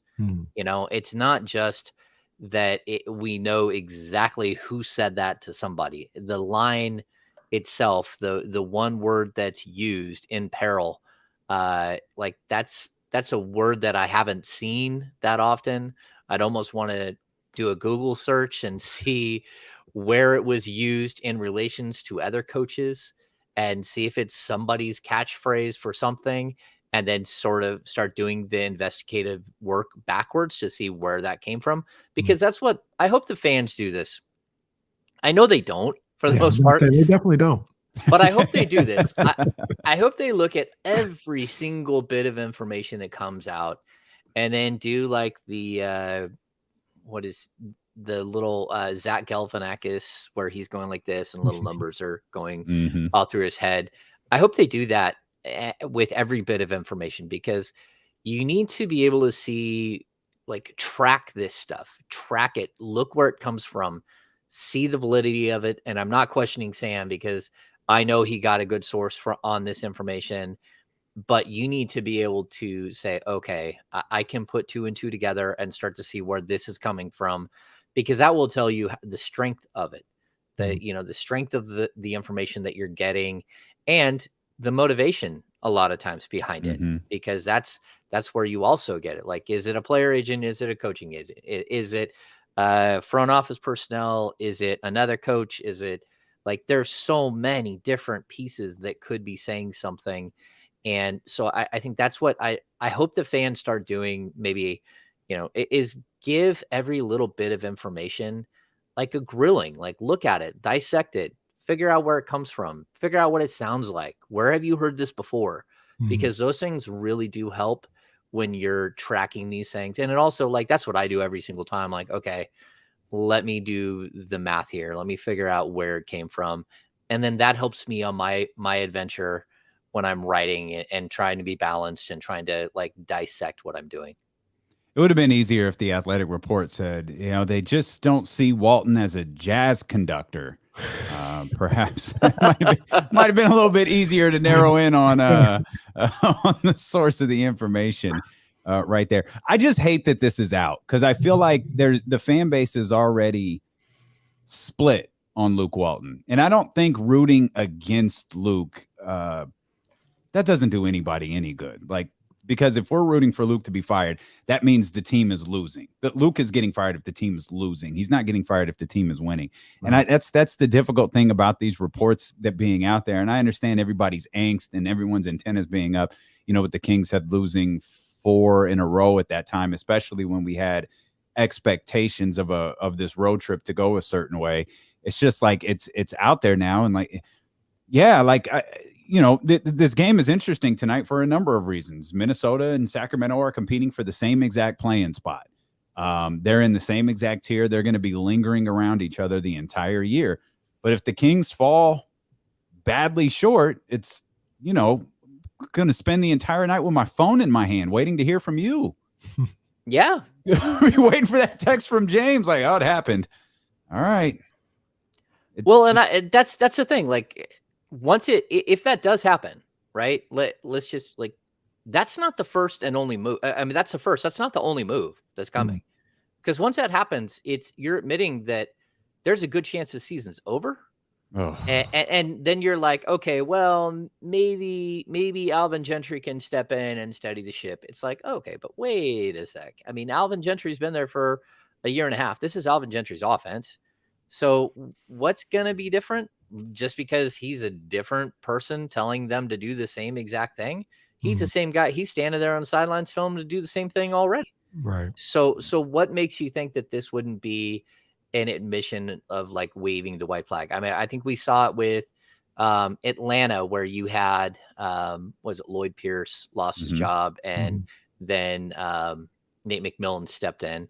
And just a sidebar, Nate McMillan was on the very top of Vlade Divac's list a couple of years ago before Dave Yeager became available. The Kings liked him and were high on him coming into through that. So, but again, you're looking at a guy who's bounced around the league and done different stuff. But like those situations where a guy steps in and all of a sudden it becomes this magical ride, like that doesn't happen very often.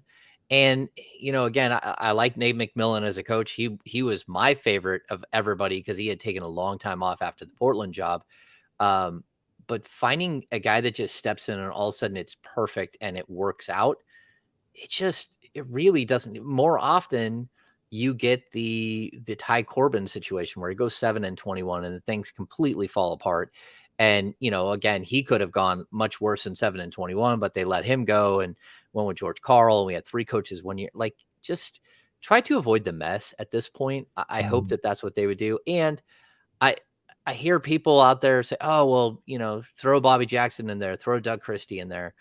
Like, Doug and I are super close. I would never want to see Doug put in that position. He's just not there yet. Like, and he will get there as a coach. I guarantee it. He works harder than anyone in the biz, but that's a really good way to just burn another one of your legends to the ground. Your guys that you love being part of your community still. That's a really good way, because finding success in this situation is going to be very difficult if you decide to sever ties now. Real quick, KC, I'm sorry. I'm sorry this is old too, but can you clarify this for me? Did Vlade want Dave Yeager? I don't think he did not want Dave Yeager, but Vlade had interviewed, I think it was 12 coaches. Of those 12, I think he'd brought 6 of them back for second or third interviews. He had a list that was dwindling down. A phone call came in, Dave Yeager became available. And from what I know, that decision was not Vlade's. It was someone above Vlade, and that Dave Yeager was hired. And I think, it's a good question because it plays into what happened next. Right. And so Dave Yeager became the head coach of the Kings. Him and Vlade had some good moments, but they also did not have good moments beginning in Yeager's 3rd season when the Yahoo piece came out, right? That even though Dave Yeager had the team winning and it was such a feel good story early in that last season with Yeager. But even though that was happening, Dave Yeager's job is still on the line because he's not handling the Marvin Bagley situation well or something, whatever it was. Well, that severed the relationship between Dave Yeager and Brandon Williams behind the scenes. Vlade, who is the ultimate peacemaker, was never able to get those two on the same page at all, ever. Like it was not good at all. Like there's some crazy stuff that happened. Brandon Williams wasn't allowed in practice. He was not allowed at shoot around at all. If he showed up at shoot around stopped, and he was asked to leave. So again, I just want to tell people, like, Dave was not Vlade's guy initially. Vlade had other guys. Vlade didn't have one singular guy, though. And where this plays into what happened next is everyone in the league knew at the All-Star break that Luke Walton was on his last 2 months with the Los Angeles Lakers. Everyone knew that he was not going to be back the next season, and that there was also a good chance he was going to be the head coach of the Sacramento Kings. So when I hear people say, well, Vlade didn't even interview anyone else for the job, it was 3 years earlier. He interviewed 12 people. He already had a list. None of them were, quote unquote, his guy necessarily, but there was a list, and he'd already interviewed a bunch of people. And then somebody else was hired for the position that wasn't his first choice. The next time around, he had his guy. He knew he was going to become available. He was let go the day after the season. Dave was let go the same day. 2 days later, he's the coach of the Kings. That's how that went. Vlade was not going to mess around. He knew exactly who the guy was that he wanted. He thought he was on really, really stable ground because they were coming off a 39-win season, and it looked like they were heading in the right direction. He thought that they would be building on that with Luke Walton. It didn't work out that way. Many reasons why it didn't.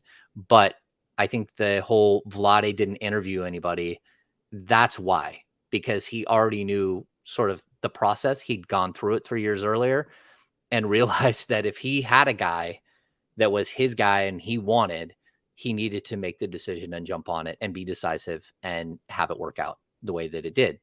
And whether that, I mean, it ended up not working out for him, but I think that there's way too many things to throw in the mix there. I mean, again, if there was never a bubble, I don't think Vlade would have lost his job.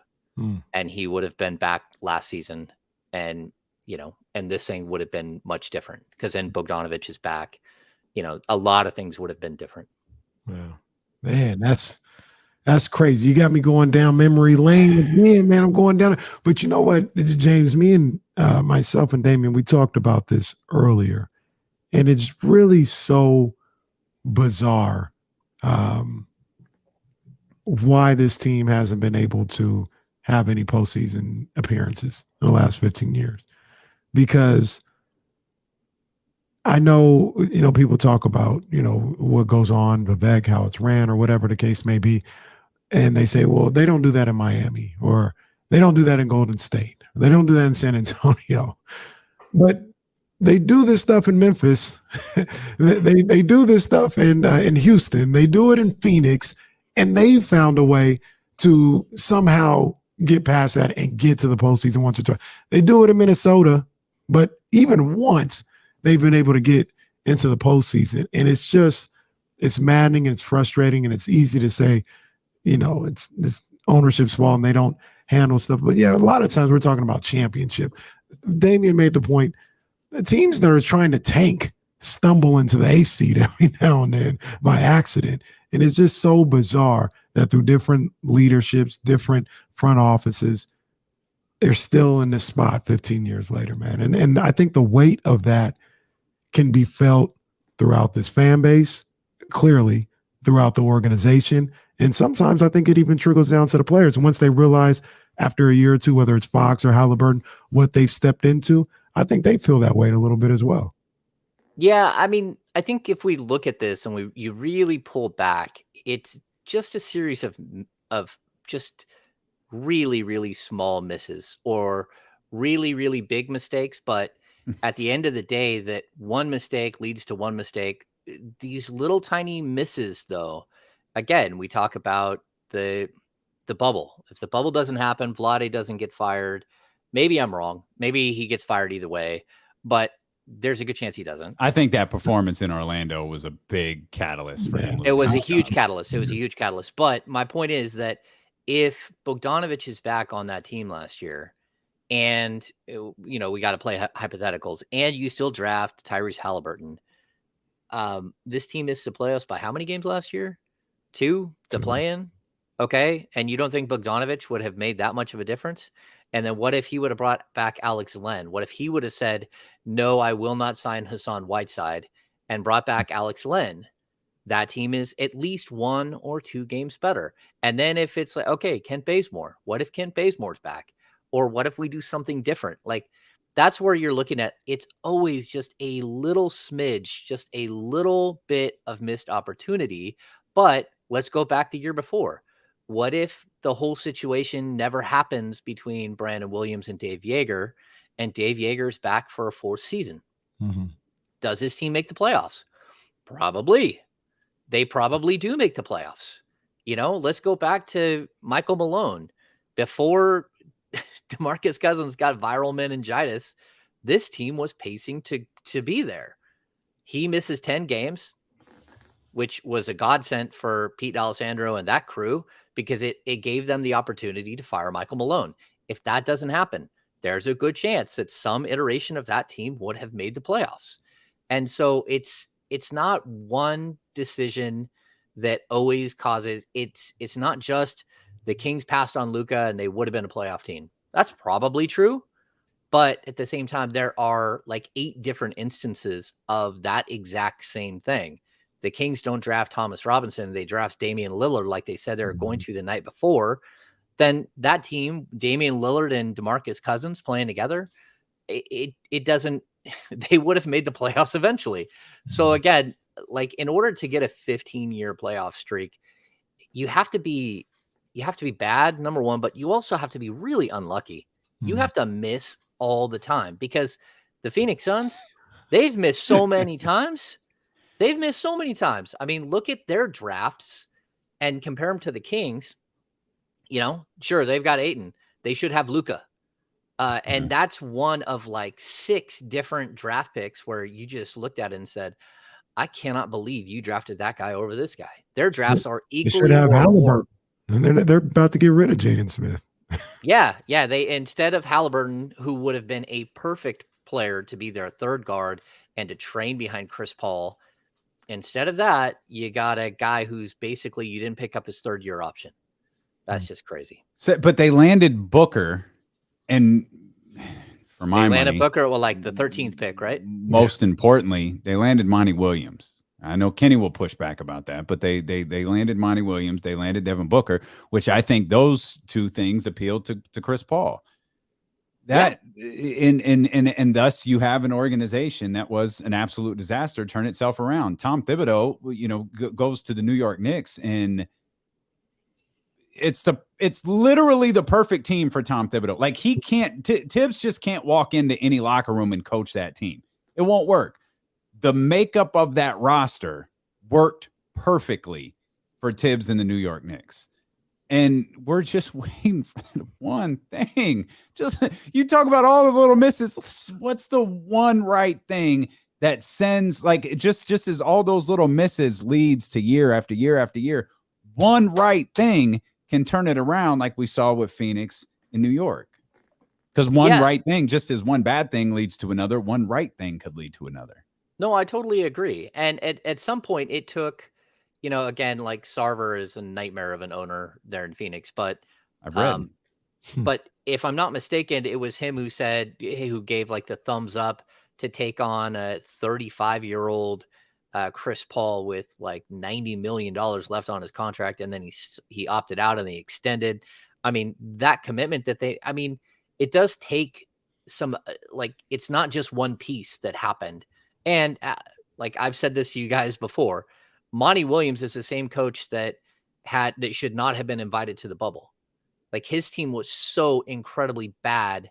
They should not have even been invited to the bubble. They went 8-0 in the bubble and still didn't make the postseason. They didn't make the play-in. That tells you how bad that team didn't make the 10 spot, and they went 8-0 in the bubble because they were so bad before that. So like we have to look at all of these things as like little tiny pieces to a puzzle that ends up looking really, really bad for the Kings. But does Vlade get fired? We've established Vlade doesn't get fired without the bubble. Does Chris go to Phoenix if the 8-0 doesn't happen? Probably not. I don't think so. I don't know. He I mean, it's a might good wanna go to question. Phoenix, but Yeah, I mean, his tie with Monty was really, really Yeah, close from their that's fair. time with the Pelicans. So, Yeah. yeah, you just don't know. I mean, it's sad because like there are so many times where it didn't have to be this way, but it's gonna be that way when that's what we talk about. Like, there's one thing you have to find, the one thing that you keep doing wrong behind the scenes. And I mean, I do have my opinion on it, and I'm not pointing fingers at one specific person. There is one thing that is missing, that is lacking, that is hurt this franchise for the last 8 years, right? Not just before that. It was that you had, like the broke Maloofs. That's what you had. So, my first 2 seasons covering this team, they had the lowest payroll in the NBA. They had to trade for players at the trade deadline just to get to the salary floor because you got fined at that point. You just get to a $58 million salary. Like, we're not even like we're like 8 years later, and Vivek's out there paying $130 million for this roster. Like 80 million or 70 million more than what the Maloofs were paying for their roster. So it's not that he doesn't invest the money, and it's not that he's just the worst owner in sports, because I mean, clearly there are worst owners. We're seeing them play out all the time. But it's weird how 2 owners that in the NBA that really do get hit for being like not great dudes in Sarver and then Dolan, they've figured out ways to get through, to somehow make it back, where the Kings haven't. And again, I'm not putting it on Vivek. There are plenty of other people out there, but there's some idea that's missing behind the scenes that's causing this mistake. And I'd love to tell you that I know exactly what it is. I have a good idea what it is, but there is no exact. I sure as hell was going to ask. I was like, this is a great buildup, and I can't tell if James is going to pay it off or not. I will tell you this. I think one of the problems is that they have a tendency to to look for people that don't have pure motives, and they don't have an ability to spot somebody with impure motives. And so while I think the current, this is not a dig on Monty McNair or Luke Walton, I think both of them have pure motives.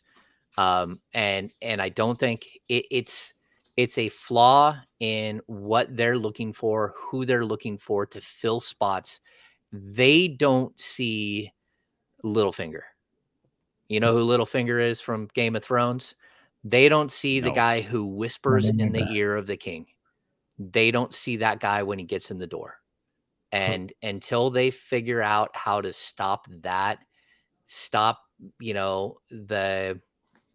meddlesome things that happen, the people that put doubt in somebody else, until they figure out how to root that out, then I think that they will perpetually have situations like this where you have ownership, or you have management, or like there is no clear hierarchy. Like, these situations are not what like the San Antonio Spurs have. The hierarchy of the San Antonio Spurs. Every single opposing general manager, coach, everyone knows the hierarchy inside. That's where I see that there's that one thing, is that you have to be able to see people that you let in the door that are there to rise, that are there to unfortunately cause some sort of havoc, even if they don't come in with a pure motive. It goes back to, I'm a history guy, what is it? Ultimate power corrupts ultimately. And so when you give someone a taste of power, how do they handle that? And so many people come in the door, they get a taste of power, and they grab and grab and grab so much more until you notice it. And then by that point, it's too late. And at that point, it's too late. And spectacular human beings like Pete Youngman are no longer in your franchise. That's what you're looking for. And that's the one thing that I will point to, that from an outsider looking in, and from someone who has plenty of information and talks to plenty of people, that's always been the sort of the weak link that I see. Shout out Pete the trainer, who's always Yeah, rocking with yeah, the always. location. Amazing. Trainer. Yeah, great dude. All right. That's some serious stuff. It's not the most fun conversation we've ever had. Let me get back to the 2021-22 Sacramento Kings and tonight and where this team is. I've been saying a number of different times, and I think, James, you're on the opposing side here, but I'd like to hear your take. Been saying since they got on the plane to go to San Antonio, would love 4-0. They should do 3-1. Absolutely. I said 2-2 is not a failure the way other people say it is, because to me, 2-2 is about what a 500 team will do. Like a team that is 500, which would kind of hope the Kings are around. They're not just going to run roughshod over the bad teams and then split with the good teams. That's what an above 500 team does. A 500 team is going to have some San Antonio games or lose some games that they probably should win, and then go against the Pistons and beat the hell out of them. Like, they get out of this 2-2, they come back home 7-8. It's around a 500 team, par for the course. Do you kind of feel the same way about coming out of this 2-2? I said it very clearly in the beginning. I thought anything less than 3-1 was a huge disappointment. And I'm going to stand by that. But here's what I'm also going to say. Just because they're playing Minnesota does not mean that they're going to win a game and come back 2-2. And so by losing 2 games against teams that you coulda, shoulda, woulda beat, you set yourself up for a situation where disaster can happen, where 1-3 is disaster. Because you look at this 4-game set with the rest of your schedule, and this was a point to take advantage of. This was a 4-game set where you needed to pick up wins, because there's going to be other 4-game sets where you don't have a shot to win. There's going to be back-to-backs that are crazy. There's going to be, like incredibly hot teams that come in. There's nothing you can do. So if you don't take advantage of these situations, then you're in trouble. And if you blow these situations, which they still have the potential to blow this, like if we're talking that they're 2-1 right now coming into tonight's game, and if they lose, they come back 2-2, that's one thing, but that's not what we're talking about. They have to beat a team to come back 2-2. And that's not a good situation to be in, because if you don't win, and this team seems to not be able to step up for the moment, if they don't step up in this moment and beat a dangerous team with all kinds of weapons, if they don't do it, then what's next? What does that mean going forward? And then you look at their schedule and you're like, oh boy, like where do you start picking up the wins that you should have got that 1 week? Because now we're looking at 2 of them, not just 1. You're looking at 2 wins that you need to make up for. And that's where, you're right. Maybe they are a 500 team, but they haven't been 500 for 15 years. And we keep saying, well, maybe they're just a 500 team. Well, they haven't been one. Yeah. Well, like, what would make you think this is a 500 team? Because they're 500 through 10 games? Well, that's not the way this thing works. Well, they'll be, and the wording is important. I said around 500 team. I think that's about what they could be, 1 or 2 above, 1 or 2 below. They win tonight. You had them at 42, James, right? Yep. And Sean had them at 37 or ish. I had them at a hope and prayer at 41. Casey, where were you again? I was probably 50. Did he? I was probably around anywhere between 40 and 42. Okay. I think they'd be around 500. I think they can still be a 42-win team. But I always say this: if they let the drama in, then they have no shot. They have no shot, because that means that the last. Is that what they did this week? Well, no, because they haven't pulled the trigger. Okay. I think they're fending off the drama. And again, the Marvin Bagley thing is not drama for this team. I mean, that's like child's play for this franchise. So But the deal is why I always give like this buffer is because if there's drama and you fall out early, the last 10 to 15 games means that it's nothing but Damian Jones, Chimezie Metu, Luke King, Keita, and Jamias Ramsey, that we're going to see that in the last 15 games of the season. And that's where you go from being the potential for a 42-win team down to a potential for a 32-win team very quickly, because you don't have anything to play for in the final 10 games of the season, 15 games of the season. Goodness. James, you got work to do. We got to let you go. Luke Walton's going to be talking pretty soon. We appreciate you, my friend. We'll see you Friday. I'll be here. Unless you want to jump on with Rick Ross tomorrow, then we can. Yeah, if I knew who Rick Ross, no, I know. That's fine. You can watch on YouTube. James, thanks, buddy. Appreciate you, James. Take care, guys. All right, 5:00 start for the Kings tonight. So James headed over to the press conference there. Well, that was something. That was something. I had always heard. I didn't mean to open. Like, I didn't mean to go down that rabbit hole. He brought up Jaeger and Vlade, and I'm sure most people had heard this. And I was like, I didn't want the question to come across as dumb as like, doesn't everybody know this already? I wanted to hear it directly from somebody. I had always heard that especially after he was fired, that Vlade didn't hire Dave. Like it was like almost, it was like, oh, everybody knew it, but nobody really talked about it. Right. It's like, how did that? I had never gotten clarity on how that process worked, because Dave Jaeger getting out of Memphis to me always looked kind of shady. It looked stunningly similar to the Luke Walton situation. The same thing as the Luke Walton situation. Yeah. It is the same thing. Like, whoever had the intel and was like, don't pull the trigger until I see this thing kind of go through.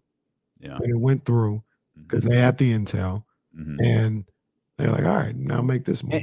And memory serves me correctly, like Dave wasn't fired. And by the way,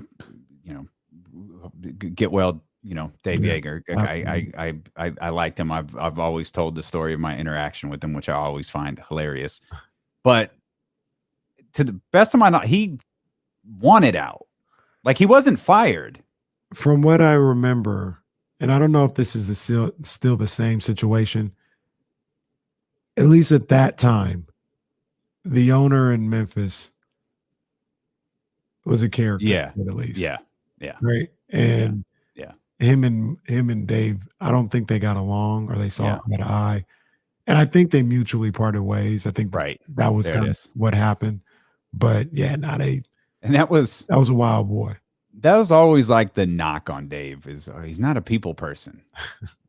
Okay. He seems to be a pretty good coach. As a matter of fact, Dave Jaeger fell to a 500 coach after he got here.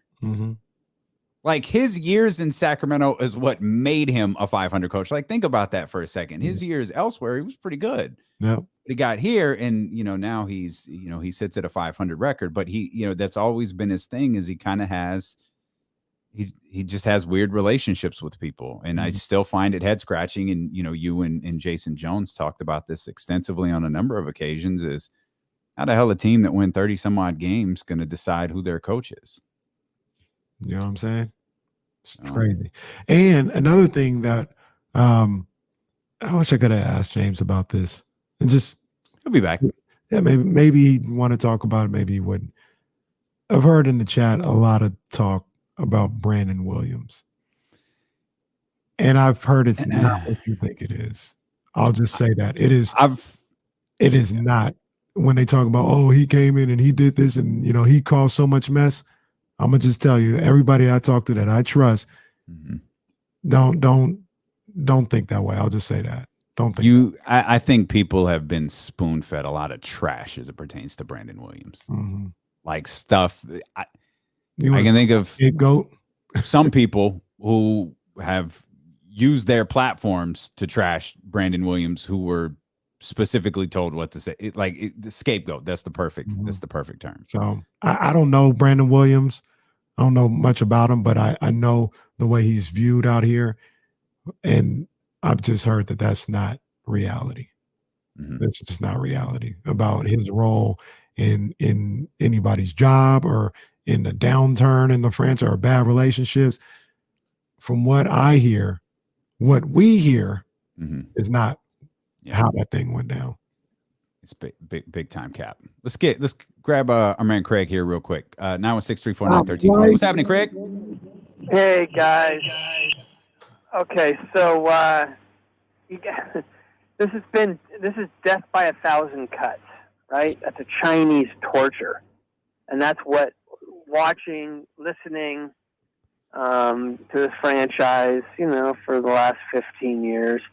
And with all due respect, you guys just kind of perpetuate it. You talk about all the machinations behind the scenes and all the intrigue and stuff. This team has to get somebody at the helm who says, look, we're putting all that stuff behind us. Okay, we're focused on one thing, and that's busting our butt every single possession, every time we're on defense. And at the end of the day, we'll see how that works out. But all this focus on all this other crap, and I think your guest there, was pretty astute in identifying. And I don't know the particulars. I don't really care. But if that kind of stuff is going on an already bad team, I mean, give me a break. I mean, this thing is over. It's a dumpster fire. So you got to get people in that organization. Okay. Go ahead. I couldn't tell if Craig was done or not. We've got a fake No, go Craig ahead. down there. We got to step out now, Craig. We got to step out. We're gonna respond to some of that. I can't really tell if Craig is fired up or not. So we'll step out. We'll come back. More of D'Lo and KC next. Plus, we got our keys to the game brought to you by Sac City Mortgage. This is an easy one. Run. I'll explain next here. D'Lo and KC on Sacramento's #1 sports station, ESPN 1320. I always forget we can't go to phones until you switch back. That's my fault. My bad. That's my fault.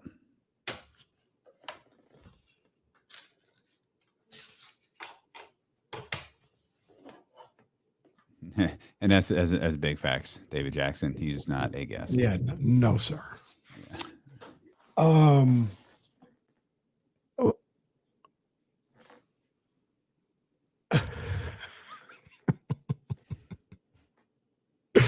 I don't think that was top flight. No, that was definitely not top flight. Yeah. Miss P. Miss P, I don't know if you was in here earlier. I told the people, man, where we at? I got the socks on up in the air, man. Shout out Miss P. Yeah. He said you sent him a bunch of pair and didn't send me any.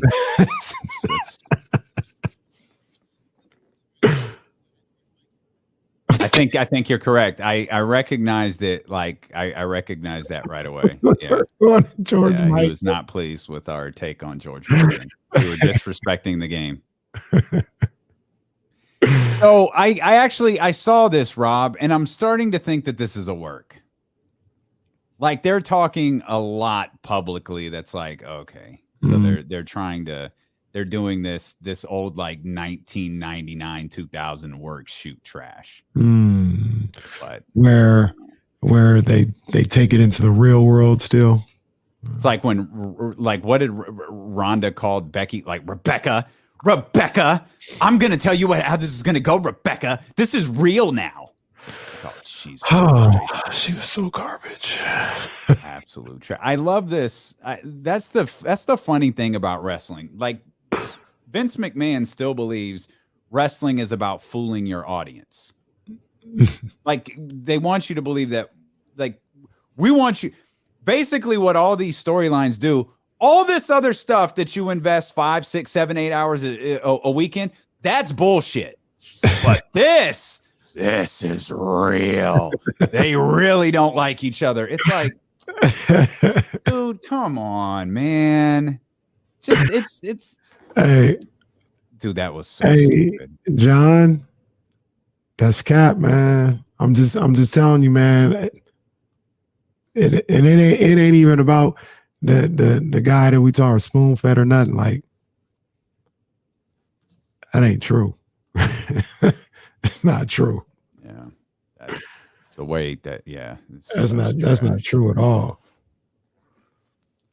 I ain't saying he was perfect, but I'm just telling you that it ain't go down like that. Tie. It's a tie. Ronda was successful. Ronda's first match at WrestleMania was really good with Kurt Angle and Triple H and Stephanie. That was really, really well done. Everything after that, I thought it was good. Ronda weak. I thought Ronda that match was good. trash. But I may be biased. I never liked Ronda Rousey ever in anything that she does. So I'm biased. I'll say that. But I thought the spot where her and Triple H squared off was really, really good. WrestleMania. Mm-hmm. Yeah. Warren, I know. Hot talk 1140. It was yeah.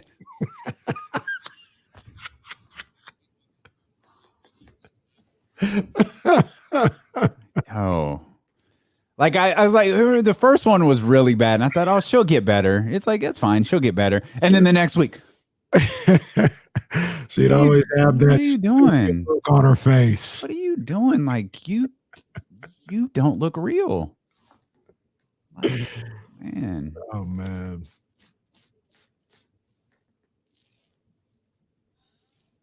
I agree, Rob W. Like I said, I just wasn't a Ronda fan. There's not a lot of people I don't like in sports. Ronda, Oscar De La Hoya, those are two of them. It wasn't Holly that did it. It was, I think Amanda did it after her, didn't she? Breaks off of her. People forget she didn't get her ass whooped once. She got her ass whooped twice. Amanda beat the crap out of her. That's a bad woman, too. Yeah, indeed. Indeed. Before.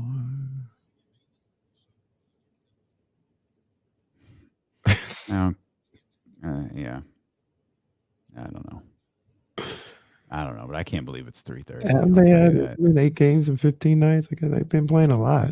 It's not gonna get no easier. Better not be a burnout tonight. Dog. Yeah. Yeah, Tyler mentioned in here in the YouTube chat, 8 games in 15 nights. It's not going to slow down. He's asking if we think there's any burnout. They got to play tonight. They got a back-to-back they got a back-to-back coming up when they get back, and then they play Monday and Wednesday. So I think the day after Thanksgiving. Do they really? Good. Oh, that's the Lakers. Yeah, that's the Lakers. They don't have 2 days off. Oh my dear, they got another. They have 2 back-to-backs before they get consecutive days off. Their next consecutive days off are they play the Clippers December 1st in Los Angeles. And I'm probably going to have to go to the game Tuesday, November 30th. But they have Thursday and Friday off, and then they play the Clippers here at the Golden One Center on Saturday. And it looks like they got a few days off after that. Okay, so Sunday is the first time that the 49ers will play without the Kings playing at the same time since the start of the basketball season. Because the 49ers play Sunday, obviously the Kings don't play again after Saturday till Monday. And then then we don't have that issue for a couple weeks. They got one against Memphis, and then they don't play for like 2 straight Sundays. Ooh. What are the chances, as I look at my sports calendar here, what are the chances the 49ers Seahawks game gets moved next week? If they can, they will. Like, I don't know where the check mark is where they can start moving. Yeah, we got to be close. It's December. We got to be close. I don't know that's when you want out there. That, I don't know, earlier in the week or something like that. It's like, if they're in their window to move games, they're moving that game. That's for sure. Oh wow! I just noticed we mentioned they have that Thursday and Friday off after the Clippers game. Then they play the Clippers at home, and they got 3 days off. Yeah, Sunday, Monday, and Tuesday. So an all-star vacation. Pretty much.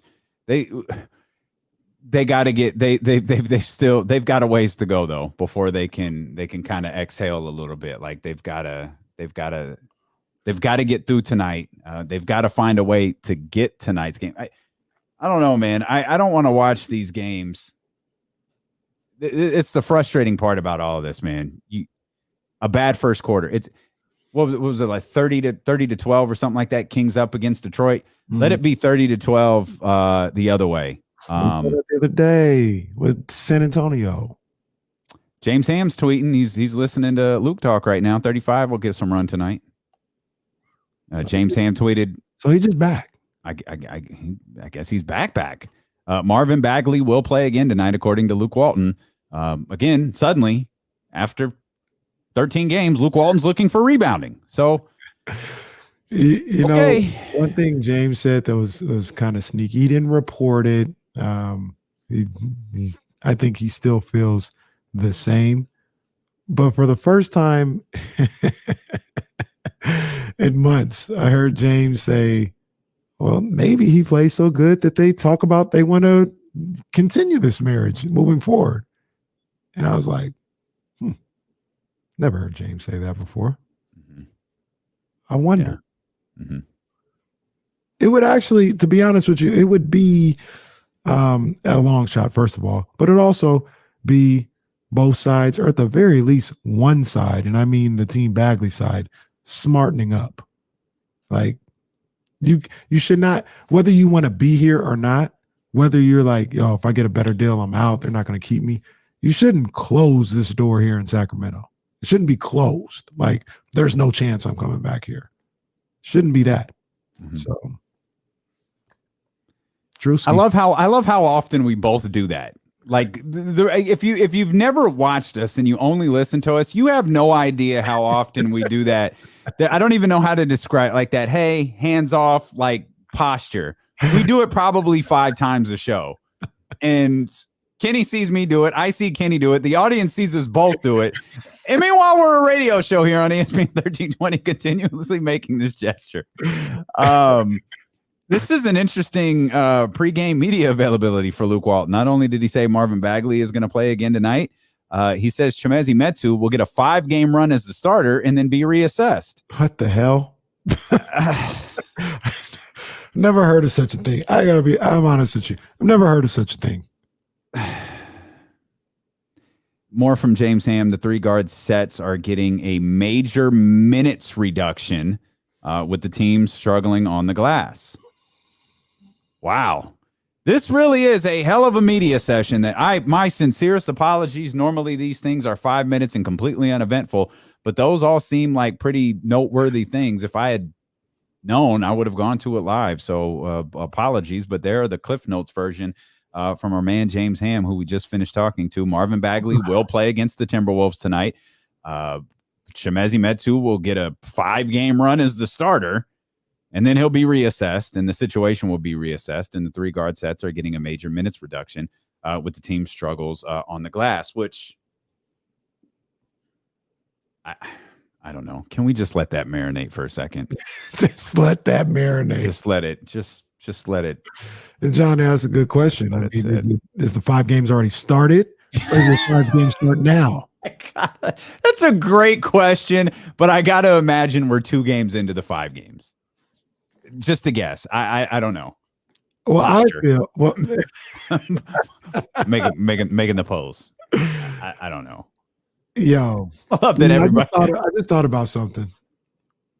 I love you guys so much. 5 more or 5 total?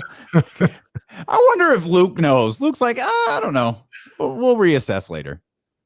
I'm reading tea leaves. Maybe I'm reading too much into it. The door is opening for Marvin to be back in the starting lineup. Because if he's playing, I get why you say that. And I get why you say that. Going to reassess. If Marvin plays good in 5 games, and Metu don't even have to play bad, but if Marvin plays good in 5 games, there's every way to move him back. I completely understand why you're saying that, and I love this message here on a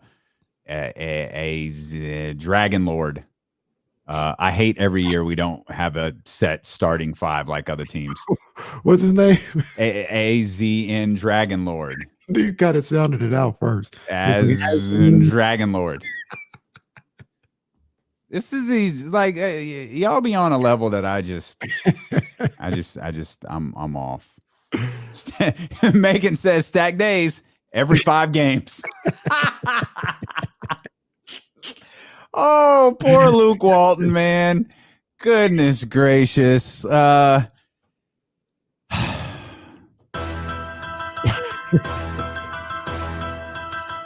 Keys to the Game brought to you by Sac City Mortgage. Unlock your homeowner dreams with the people's lender, SacCityMortgage.com. The key to tonight's game is to reassess it in 5 games. Key to the game is actually really simple. I found a number, or maybe it's a slight stretch for the guy sitting in his home office to say it's simple. There's one stat that I think the Kings can hit relatively easily. And it's a stat in which the Minnesota Timberwolves have yet to win a game. Timberwolves are 0-6 when giving up 110 plus points. Now, there have been some points this year where 110 doesn't really seem like a number that the Sacramento Kings can hit. And then there are games where they score 150. Sacramento Kings, if they listen to Tyrese Halliburton who say, give me the ball, give me the ball, give me the ball, and De'Aaron actually takes the ball and they push, they're capable of scoring 110 plus. That's the number I'm looking for, KC, tonight. 110 plus points. Move the Minnesota Timberwolves to 0-7 when they give up those many. And the Kings will go home with your 2-2 record. Oh, it's not my 2-2, but you brought it up first. Once again. But the other night I talked about sharing the basketball assists, 25 to 30 assists. I think the Kings had 32 in that against Detroit. I'm gonna double up right here. Okay. We're gonna do the same thing. I want to see them close out this road trip, sharing the basketball. 25 to 30 assists will get you to win, and it'll get you those points you're looking for as well. Okay, I'm with it. Let's do it. Push the pace, move the ball. It's Keys to the Game brought to you by Sac City Mortgage. Unlock your homeowner dreams with the people's lender, SacCityMortgage.com. They will not reassess your loan in 5 games. That was bizarre. Those two tidbits, those two nuggets, just strange. I don't know what to do with this team sometimes, man. And I'm sorry to Craig, who thinks we perpetuate all of the Kings nonsense. If we didn't talk about all of the Kings nonsense, our show would be about 7 minutes. So we might just start. We wouldn't be stacking days. We'd be taking days. We'd be like, sorry, guys, we're off today. I don't know what to do. Come here and talk about the intricacies of radio. We'll be talking about payola. Yeah. And all of the people that I worked with 20 years ago that I dislike. We'll be talking about those people. Talking about sitcoms. Yeah. Biographies, little hidden notes in the Fresh Prince of Bel-Air. All right. Well, hey, regardless, I mean it when I said it. I know you feel the same way. I don't really care how it gets done. This is the whole thing. Maybe that's the motto for this season. I don't care how it gets done. I really don't care. Marvin could play 45 minutes tonight and go for 25 and 50. I don't care. Just get a damn W. Can you imagine how it gets done? Can you imagine what would tomorrow's show be like? What would Twitter tonight be like if Marvin went for 25 and 15? There'd be some cryptic tweets. There'd be some non-cryptic tweets. There would be people would say fire. I don't even follow them people, but I sure would search them. I'd be like, what the? I'm gonna go see what Alexis got to say today. Earl, let me see what they talking about. Alexis would have a field day if he went for 25. She would she would retweet everything. Like she'd be going ham. And Miss P says, y'all would have to start the show early. We'd have to start the show tonight. Marvin Bagley goes for 25 and 15. We're infringing on night chat territory, and we're starting right after the game. Be sure Rick Ross joins us in 17 hours as we had to start the show a little bit early. We do a marathon out here. Man. Yeah, that'd be crazy. People would want Luke Walton fired just because he could have been doing this the whole time. You could have been doing this the whole time. It's incompetent. Oh, man. Oh, that would be something. I do wonder. Like I said, I'm thinking. I do wonder if there's a window for him to stay around. Like theory, it doesn't feel in like theory. it, bro. No, it doesn't feel like it. It doesn't feel like it. But in theory, he could get so cheap. It's almost like, why not? Well, the cheapest he gets, what, a 7? Yeah, but if he doesn't hit those minutes, that's that 4. No, I thought that's what took it down to 7. Oh, okay. John Bull's in here. I know he knows that number better. I thought the number for starting was like 14, and then the number for not hitting that number was, I think it was like 7. But Mark Wong, Marv hitting the game winner tonight. Pull out 3, it's right there in the corner. Bang. He steals the inbounds pass, goes to Buddy. Marvin steals it, goes to the corner. Bang. Fall away 3. Hey, look here. In all honesty, because I hope he plays great. I hope he plays great. Whatever grade is for him, in whatever minutes he plays. Yeah. Hope he plays well. Hope it leads to a Kings win. Because that's really all I care about at this point. There was a guy on my on my college team, and our national tournament was in Branson, Missouri, and we were struggling or whatever. And my guy, shout out to Jimmy, he comes in there having like this players only meeting or whatever, and Jimmy just goes, "I just want to go to Branson. I just want to go to Branson." And that's how I feel about the Kings. I just want to win. I just want to go to Branson. I don't care how it gets done. I really don't care. I don't care how it gets done. I don't care who does it. I don't care who's leading. I just need people to lead. I need them to win. And that's all that matters. I just want to go to Branson. Put that on a shirt. We can get that done. Like, we have people who help us with shirts. Speaking of shirts, y'all might want to check out D'Lo and KC tomorrow. I told y'all it was a big day. Tomorrow's going to be a big day. We got Ricky Rose and the Boss. We got the biggest boss and then the boss. Rick Ross and Brett Barris join us. Interview part 2 at 3:00 tomorrow. Just like last time, it'll be commercial free. We'll have drinks by our side. We're gonna have a good time with those two. And truthfully, I'll give you. We got you covered. 12 to 3. We'll be talking Kings in a major way. 3:00, man. We're gonna talk business. We're gonna talk spirits. We're gonna talk sparkling wine. We're gonna talk marketing. We're gonna talk about that blue. We're gonna talk about that cream, and we're gonna talk about richer than I've ever been. So we're gonna have a good time tomorrow. Beginning, we'll have a great time beginning at 12 if the Kings win. But Rick Ross and Brett Barris tomorrow at 3. And then for those who like to support, DLoandKC.com. Y'all know your boy wakes up early. When y'all wake up, head over to DLoandKC.com. See what's there for you. Check it out, man. See what's there for you. And we got sales running right now, and we always do something special if the Kings win. So that's all we could do, man. Is we asked earlier if that win against the Los Angeles Rams. Now here's just a massive difference between the 49ers and the Kings. Here is the 49ers win came against the Super Bowl, like a team people think are going to get to the Super Bowl. Yeah. The Kings win came against the Pistons. So it's not quite the same. It would have been like if the 49ers, snapped out of it on Monday Night Football. Yes. Exactly. Against, I was going to say the Lions, but the Jaguars work as well.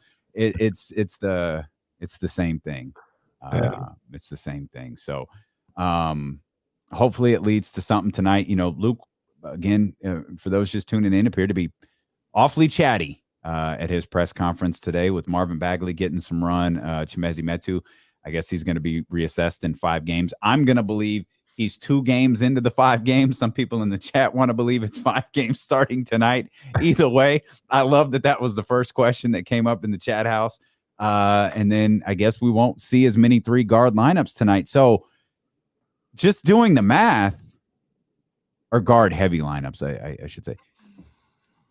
TD is out. Yeah, I think he's out. Jeez. Damn. That was quick. He went from better than Buddy to not mentioned at all. Man. That's a done deal. Yeah, takes. I'm just doing the math. Like, yeah, I think all he said was, yeah, we ain't playing Terrence Davis, and I mean, I don't think it's a stretch to say we ain't gonna see Mo Harkless tonight. I know Mo Harkless isn't a guard, but you've already made the proclamation that Marvin Bagley is playing. Marvin Bagley essentially, with Chimezie Metu starting, kind of infiltrated what would have been Mo Harkless's minutes, at least what we saw in the game before when Chimezie Metu started. Yeah. There's just no room for those two guys, at least that I see. No, well, look, you're taking two guys. It's not even like switching out minutes and roles. You're taking two guys that weren't playing at all. So that means two guys that were playing aren't going to be playing at all. Yeah. Right? Metu and Bagley weren't playing at all. Now they're part of your rotation. Two guys got to take their spot on the not playing at all, and it looks like it's TD and Mo Harkless. Marcus says he could play backup 3. You think Mo could? He can. Okay. Yeah, but it's not going to be for as many minutes as he was getting starting at the 4. Yeah. Yeah, this will.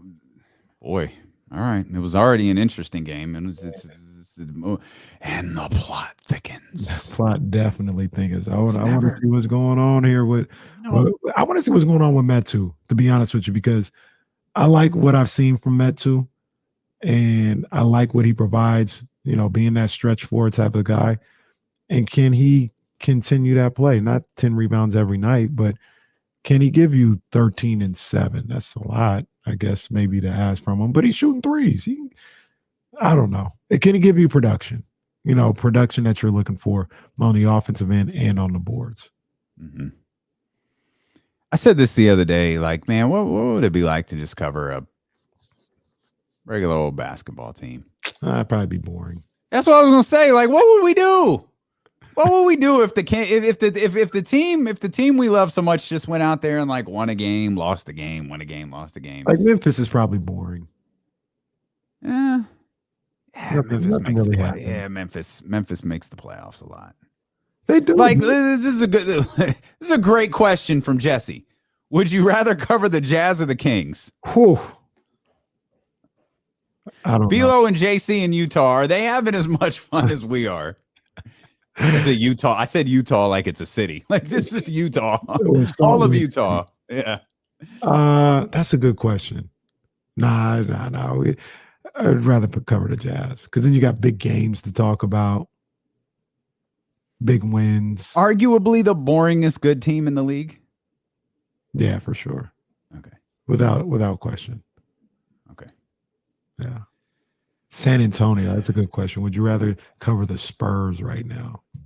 No. Right now? God, no. No. The Spurs made boring. It feels like covering the Spurs titles would be boring.